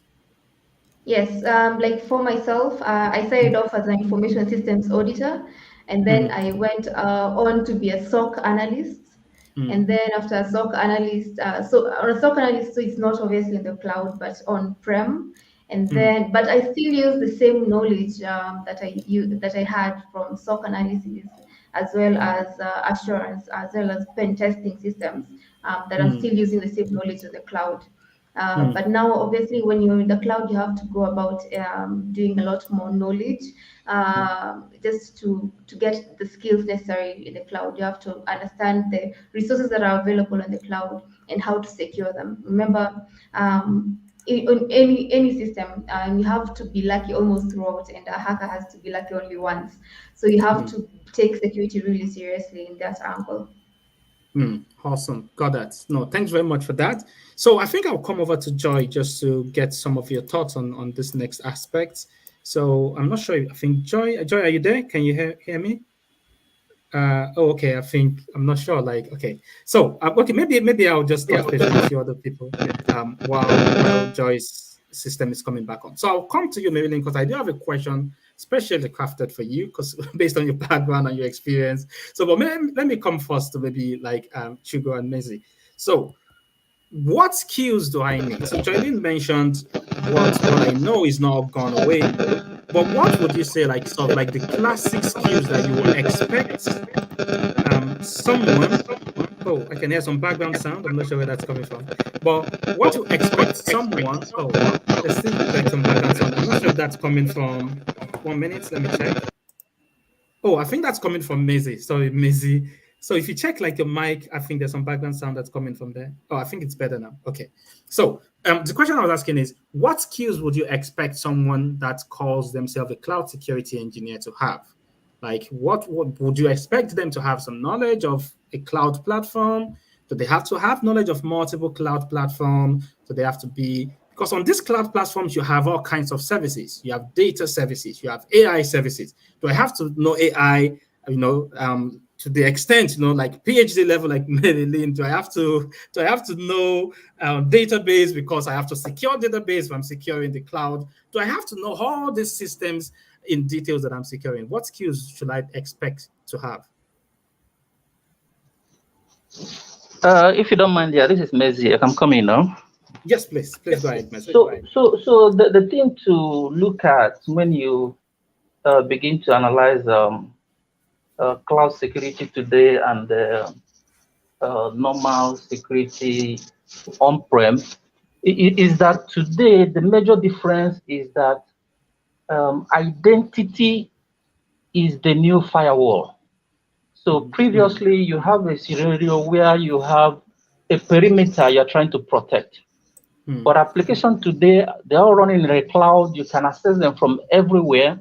So the perimeter security, the perimeter control is no longer as important as it used to be. So today, what you have to focus on are what are the skills, what are the tools you need to manage your infrastructure from a decentralized point of view. So that is very, very important, and that's very, very key. And then if you also look at it again, looking at the two styles of security, you begin to realize that you have a lot of job already gone into the cloud platform. So if you have your own on-prem, you are practically responsible for 100% of your security. But within the cloud, the cloud providers, they've already done 80 to 90% of the job. So what you need to do is to leverage on what they are providing and then block, whatever it's left, like the first. I don't know whether it's the first. The last speaker, talked about securing your infrastructure if you don't want it to be accessed from a remote location. So it's very, very key we understand these things. That today we have a devolved access, and to the cloud provider, they've done a lot of job for you. So today, security in the cloud is more easier to engage with than when you have to deal with all the scope of security protocols you need to put in place if you have a physical infrastructure. So I don't know whether you got my point on that. Yeah, I think I get like the point that you're saying, which is as part of the skill sets that you need does change a bit, because the way that you go about securing this, like what Joylynn said, is a bit different. You're not just securing things within like a network perimeter. You have to start thinking about things from a more holistic perspective, like identity, how people gain access to your systems, and looking at it from that perspective versus just traditional. We're gonna put a firewall to block everything. Definitely. So that's very, very interesting. Yeah. So let me come back to like one of the aspects. So I see a very interesting question in the chat window, which I'm going to address. But let me come to a question for Maryleen very quickly. Something relating to like the aspect of skilling, right? To the aspect of skilling. So in our field, in the tech field and security field, the barrier of entry is very low, which is great, right? So I can sit down in my room, get some books, maybe from Joy or from Chiugo, get some articles, maybe written by Joy, read those or read up on those and skill up myself. All right. So, but in this kind of stuff, you also can get challenges around quality, where someone can go on a cloud security engineer, but may not necessarily have, which is why I asked the initial question of what are the skills, right? What do I need to have for me to be able to call myself? It's not as if I go to like a medical school where I go through 8 years, and when you come out, they've gone through all the aspect of what you need to know to be a medical doctor. How, like in your stuff, how do we sort of like ensure quality in terms of developing and building cloud security practitioners in Africa? What are some of the things that we need to start thinking about in terms of how we help skill up our communities and how we bring people like into this area? Okay. So One of the things that I've come to realize with respect to upskilling training is that since this topic says developing, there's a difference between growth and development. Growth is okay. For example, oh, I've moved to this level, I've gotten a certification, but then can I actually defend it? Do I have that culture of, let's say, security experts? Do I have that mindset? Have I developed into that to the point that this is part of me, this is part and parcel of me? So one thing that usually occurs is that people tend to go out there, get certifications, or go out there, get a training, but even within their organization, the culture remains the same. There hasn't been any change, any shift. So if there's not been any culture change, if there's not been any transformation within that organization or the community, things would remain the same. And that's why it's just like learning a new language. So I can learn French, and if I don't have anyone to speak that language with, over time I relapse and I forget a lot. So this is where it takes more than going out there as an individual to actually get the skill, to acquire the skill. It has to be an organizational effort.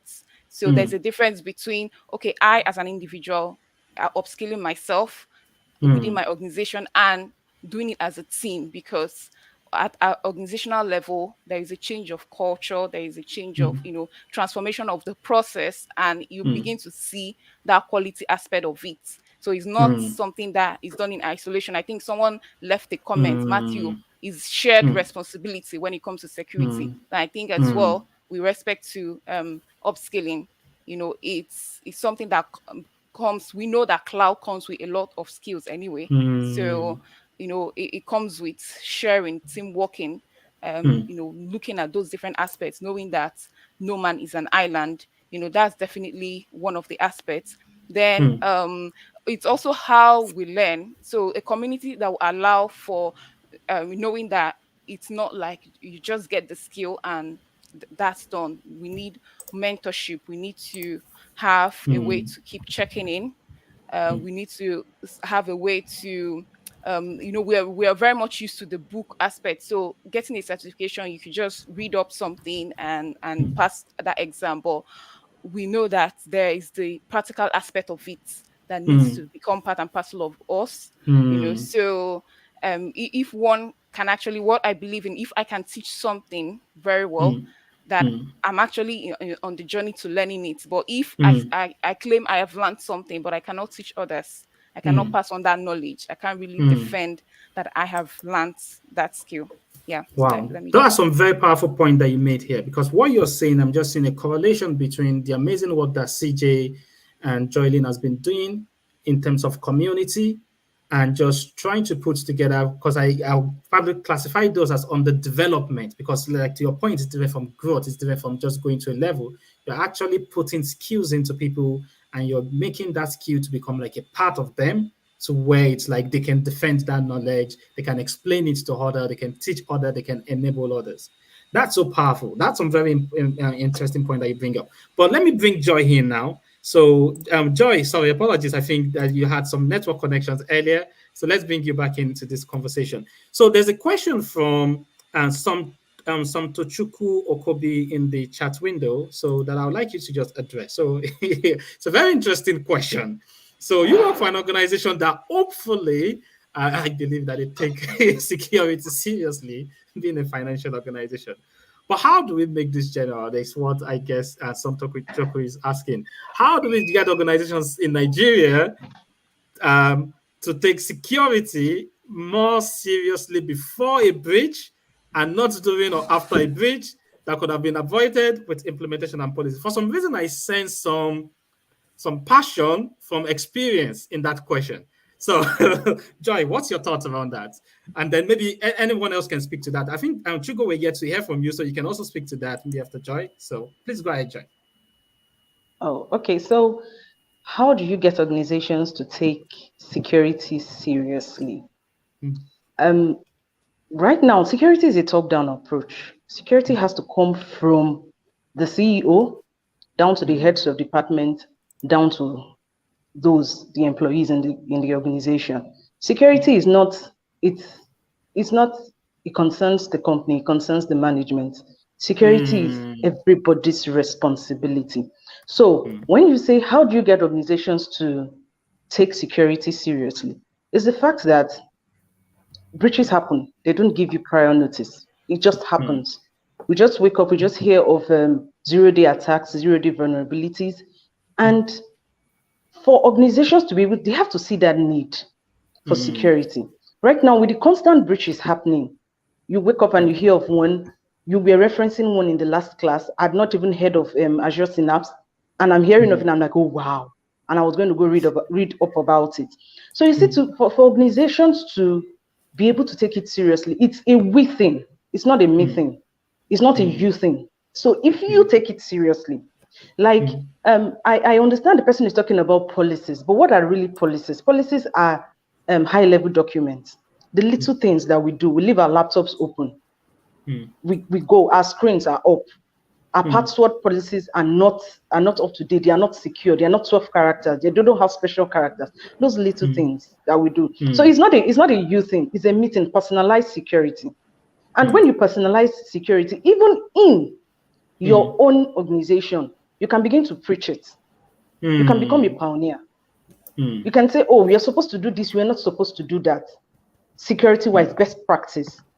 And before you know what's happening, you would actually come to everybody will begin to speak the English you speak as far as you're an evangelist of security. So security, if it's not coming from the head, you can start to preach it in your little corner, especially when you know the value of security. Wow, that's so powerful. And I'll let others comment on that, because what you said now is so interesting, because sometimes, we learn many things. We learn about how to be an engineer. We learn some of the skills we develop ourselves. But that's an aspect that we're yet to build in, which is how to slowly, gradually influence and to evangelize, to your point. Is there anyone that wants to speak to that? Chiugo, what's your thoughts around that? I'd love to hear your thoughts. So what's your thoughts around evangelizing security within an organization? How do I go about doing something like that, right? Yeah, basically, security is like a shared responsibility. From Microsoft, it's a shared responsibility in the sense that we should see security as a forefront in terms of whatever we do. So kind of process-wise, from the business logic part of things, and also from the technical part of business. So often we do in the technical, so every organization is a tech organization, which means that whether you're in the banking sector, financial sector, industrial or manufacturing, or fast-moving goods sector, security comes paramount. With the help of, with the effect of COVID, a lot of digitalization have taken place. So every organization is using the cloud. For instance, say Microsoft Teams, which is heavily dependent by any organization nowadays. So in terms of evangelizing or hammering on the need for security is something everybody has to take responsibility for and carry it on, not just a kind of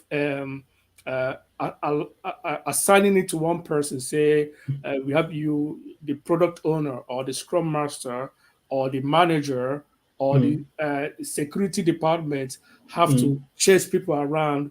Hey, for instance, within Azure environment, you have the dev environment, you have the prod, or you also have, say, acceptance environment. Say, okay, in only when you are building your code or building your application, you're moving it from, say, acceptance and test to production.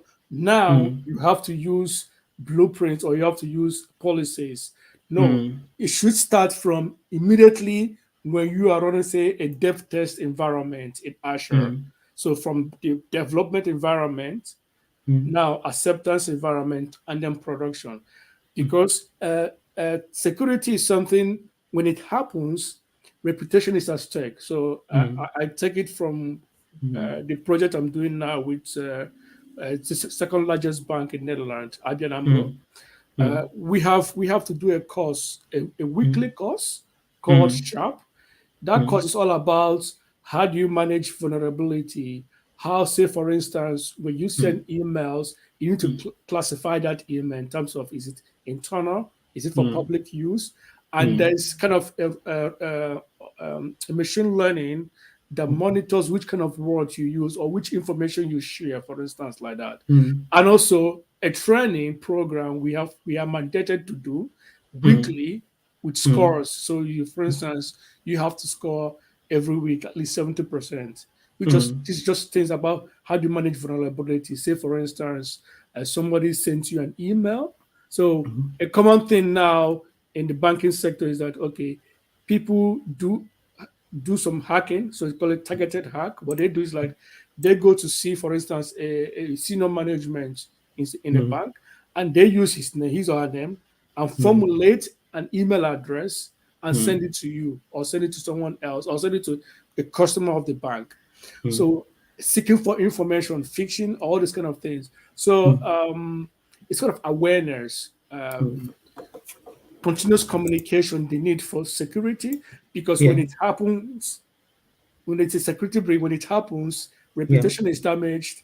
There's money imposed by the hackers. Okay, say you have to pay us this kind of a ransom before we do this. So I do think, in terms of making it aware, is something that should be shared or agreed along with everybody to do that, and to take it on as things turns around.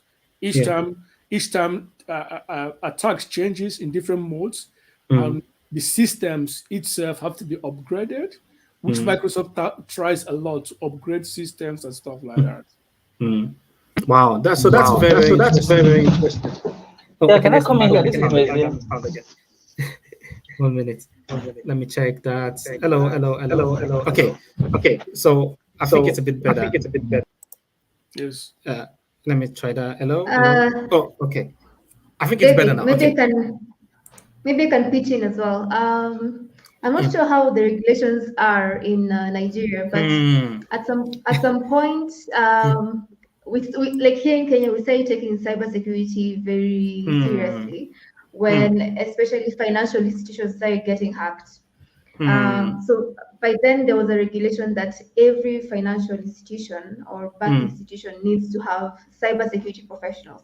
I agree with Joy that it has to be a top-down approach, because for sure security is a cost center. In most cases, we're just taking most of the money as in from the business in terms of buying all the security infrastructure that's actually needed, paying for the security features that's available in the cloud. So in most cases, security is a cloud feature for cost center for sure, and you have to have the buy-in from management. So in terms of governments, they need to make security very intentional and find companies that are not compliant, because in such a case now that you'll even be creating a lot of employment by having cybersecurity positions available in Nigeria, because at least there will be a need. There will be a need that all companies or a particular set of companies have to be compliant or meet a particular standard of security. Yeah, that's very powerful, because fits into what Joy said. If it's got to come from management, what's going to influence management to take something seriously?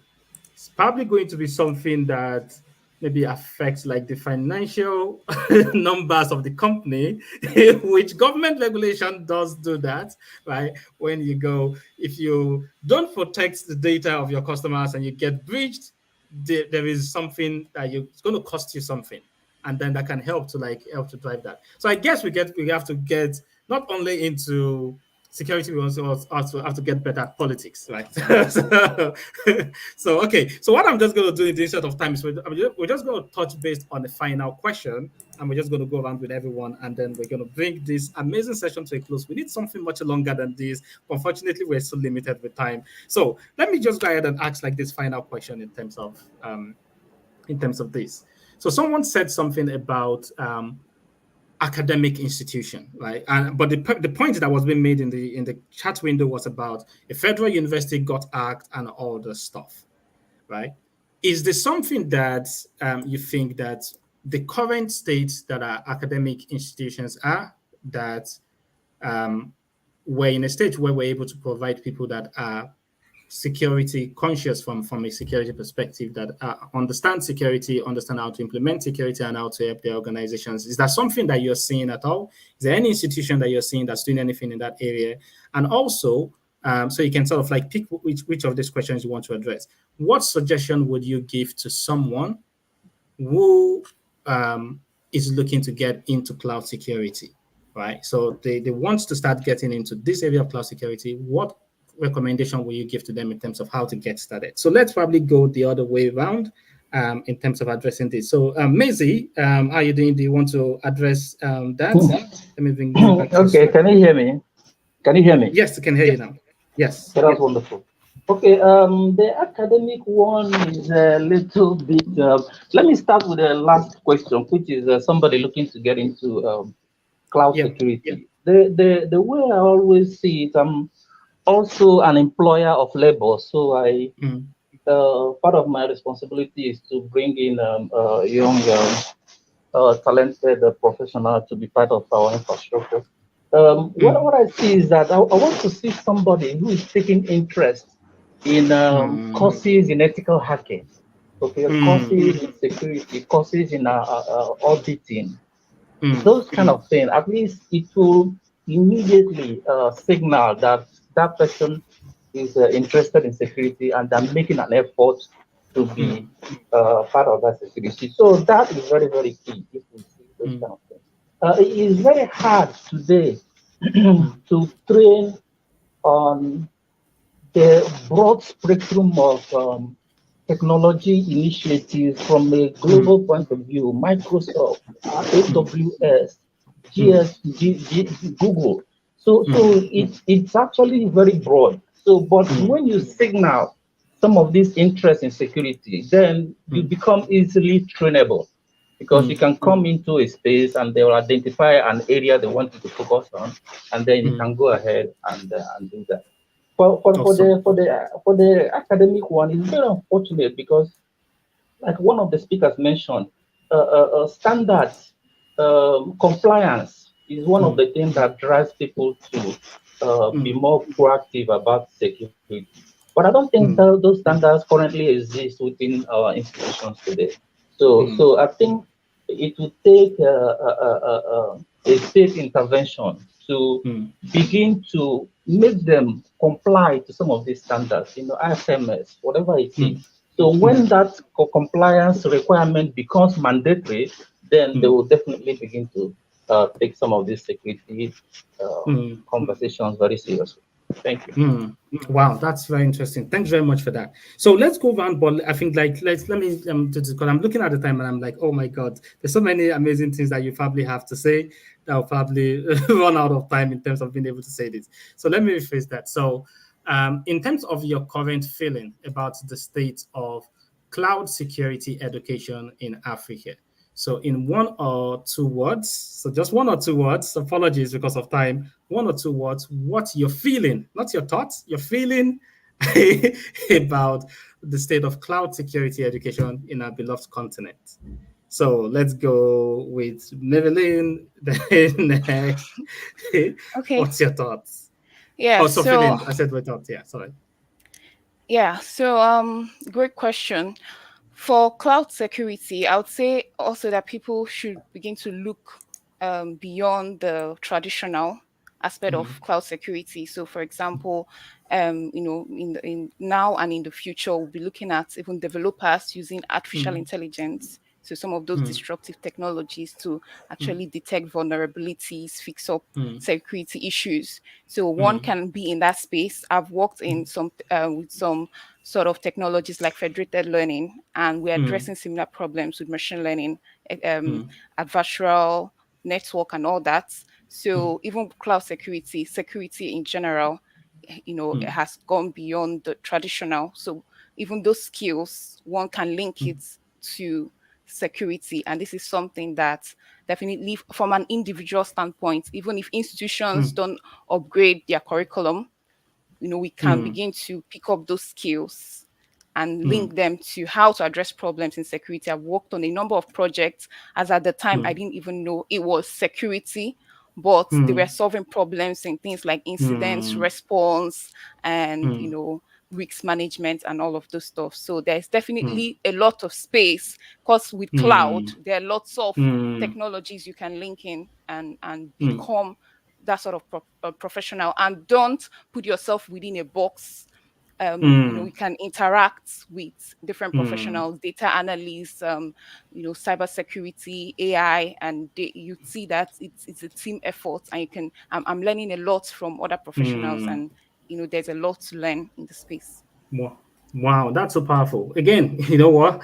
That's a whole lot of thoughts and questions, but we'll have you all back in your own special sessions to deliver some knowledge to us. Because what you just said now is, don't just be thinking about developing yourself for the current state of things. Also look to the future, to problems that are yet to be solved, challenges that are yet to be solved.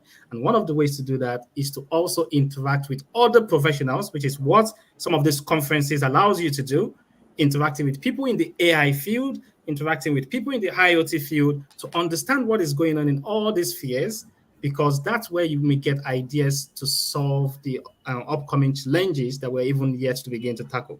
Amazing. One or two words, Joy, what you're feeling about the state of cloud security education. So let's go around very quickly and then we'll bring this to close. Yeah, cloud security education, I would say it's in its infancy. Because the cloud technology for Nigeria came to Nigeria not too long ago. So there are a whole lot of things you need to understand. First of all, you need to understand how the cloud is being administered before you can even talk about securing it. So many of us are still at that stage where we are still trying to understand what cloud technology is. So when we get to the stage when we understand to a certain extent, then we can then branch into cloud security. Like Maryleen said, the sky is the limit. You can choose whatever aspect of cloud security you want to major in, be it risk, be it governance, be it incident response, just be it penetration testing, any part that suits you. So I would say for somebody who is looking to come into cloud security, have an open mind, be willing to learn. You understand? Don't isolate yourself. I belong to a whole lot of WhatsApp groups, and everything we talk about is just cloud. What you don't know today, you might get it from the group. Most of the info I get it most times from the group. Don't isolate yourself. Be willing to learn. Be open, and understand that cloud is an emerging technology, and it's something that it's going to span the space. Like you said, don't prepare for today. Prepare for tomorrow. Prepare for the future. So think along that line. Like Maryleen said, the sky is the limit. The sky is wide. It can contain everybody. And funny enough, most organizations, like the last 2 jobs I've worked in, I actually got them because I was a cloud administrator. When I got in, that was what my supervisor told me, that we brought you in because we needed a cloud person. We've been looking for someone for over a year. So there's market for a cloud practitioner. Just start and be willing to learn. In fact, the sky is not your limit. Wow, awesome. Be willing to learn, keep your mind open, don't isolate yourself. Awesome. So let's go to Chiugo. And then after that, we'll go to, so we went to Joy, busy. So we'll go to Chiugo, and then we'll give Joylynn the final word. So Chiugo, what's your feeling? Cloud security education in our beloved continent. Are you feeling good? Are you feeling sad? Are you feeling bad? Well, I think the continent, to check it in the continent is quite broad. I do believe that South Africa is way ahead than Nigeria, but that's my feeling. But in Nigeria, from what I've known, cloud is still relatively new, and in terms of operational wise, business processes and managing business decisions and stuff like that, the to bring a change in terms of security in the cloud means that we need to understand what is the cloud all about, what's the value, the difference between cloud and on-prem. So from the premises that, cloud is that you are sharing, say, a rack, or you're sharing a VNet, or you're sharing, a rack or a storage in one of the data centers out there, tells you a lot that, there's a security, there could be vulnerabilities, that could happen. and that is one of the reasons why people are scared of the cloud, because you are sharing a network infrastructure with another company or another entity. So how do we improve cloud security knowledge in Nigeria or say Ghana? I believe that the cloud vendors have work to do, have to help with that, because cloud technology, there's a lot of investment being made by this cloud vendor, especially Microsoft. They could go through their LEAP program to make cloud security, link it up with AI. I do know Microsoft have a lot of investment on AI, machine learning in Nigeria. They could bring in the cloud security awareness, bring it to the companies, say do like demos, workshop organization to one of the to companies that use Azure Cloud or use Microsoft 365. That way, that knowledge can be translated to interns who the Microsoft can send them through the LEAP program to do one or two projects at an entity. Yeah. Wow, that's so powerful, Chiugo. And what you just described right now actually leads straight to Joylynn. So, because actually what you just described, I think you just described the current state of tech education in our beloved continent, which is actually being majorly driven by the companies, the cloud providers, driven by Microsoft, by Google, by all these companies going into institutions and putting together things like Microsoft Learn. Joylynn has been heavily involved in a lot of them with the, what was the program that you had again, Joylynn? The one with the security, security gaming Game stuff? of Learners. Game of Learners for cybersecurity, Game of Learners, that's been driven by Joylynn, who works at Microsoft and driving that down. So that's awesome. So Joylynn, final word from you, and then we'll break this to a close. What's your feeling? Cloud security education, beloved continent? My feeling is that it's not been good. So it's not, we're not there yet. That's the honest truth. In terms of cloud adoption, so we are getting there in terms of cloud adoption, and then now going further to discussing cloud security. This is not taught like as it's supposed to be in the universities, in the job markets. We don't have like enough cloud security professionals. I think there is a demand for them, but we're not yet there yet. And if I look at it from the education, from the campuses, the universities, whatever they're teaching and whatever is in the job market, there's a huge gap. So that's where us as professionals just need to come in. I like what CJ said, that the cloud providers need to empower like the continent as well. So I think that's where also us will come in, because I personally have taken up the challenge as a cloud security advocate, and whenever there's a need for any training on cloud security, you can just let me know, especially for Microsoft. And that's when we come in just to train you, both students and professionals, around securing your cloud infrastructure, securing your resources as well. And the resources are actually quite there, because if you go to MS Learn as well, you'll find very many resources around cloud security, which are available for free.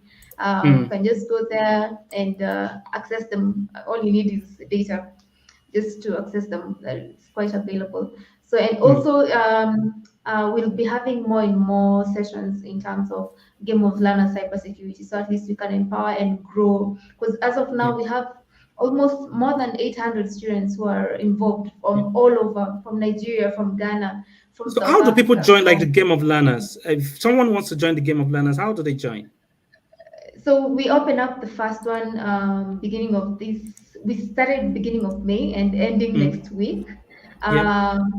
We opened up registration just for everyone. So students, professionals are like who are interested in cybersecurity, who are interested in learning cloud security, and So, and we've been doing it every Tuesday and Thursday for 2 hours, bringing in different instructors from all over the world, because we've had instructors from Dublin, from Ohio, from Redmond, just coming in to share the expertise on cloud security. And the students have learned quite a lot. And we're not there yet for sure, because we need to do a lot more in terms of also a lot more hands-on sessions. And also after these sessions, we need them to have opportunities to practice what they've actually learned. So if we have students who are in Nigeria, how can they practice what they've learned in terms of Azure security? Yeah. Awesome, man. Man, ladies and gentlemen, this has been amazing. So, just speaking with this group of experts has really opened up my eyes, my understanding to a lot of different areas where we could take cloud security education in Africa. So, a lot of things that we need to begin to think about, a lot of things in terms of broadening our mindset, in terms of not isolating ourselves. So thanks very much to the amazing panel. Thanks very much, Chiugo. Thanks, Mezie. Thanks, Maryleen. Thanks, Joylynn. Thanks, Joy. It's been an amazing session, conversation. I've really, really enjoyed it. And I hope that the audience has also enjoyed it and those that will be watching it on video also. So just to mention, tomorrow we have the physical events live in Lagos, in Gbagada. And 9 a.m. prompt, we have the country manager for Microsoft Nigeria and Ghana, Ola Williams, followed by Dr. Larape, the CEO of Rugby. He'll be delivering an amazing keynote session. There'll be sessions on AI. There'll be sessions on Azure infrastructure. I know the slides are all messed up. There'll be panel conversation on cloud advocacy. So Joylynn's colleagues will be there. There'll be sessions on Synapse and data analytics. There'll be sessions on Power BI and data. Of course, there'll be session on security, right? I can't be involved in something and we won't have something on security. So there will be a session on security. There'll be another session on security and another panel conversation. So you want to be there if you're in Lagos. You do not want to miss this for anything. But for now, this is where we're going to be stopping. Thanks very much for the amazing time, special group of panel. And we'll see you next time. Have a lovely day. Have a lovely afternoon. Have a lovely evening, everyone. So see you next time. Bye for now. Bye.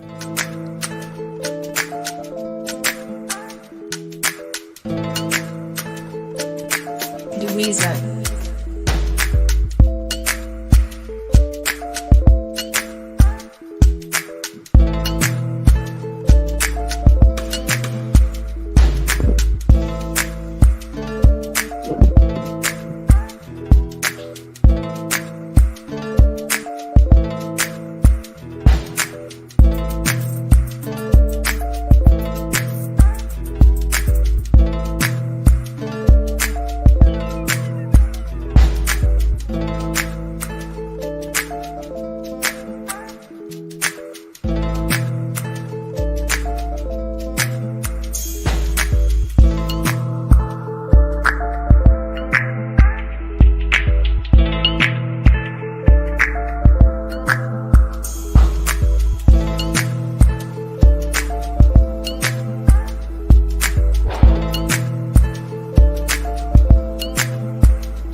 that.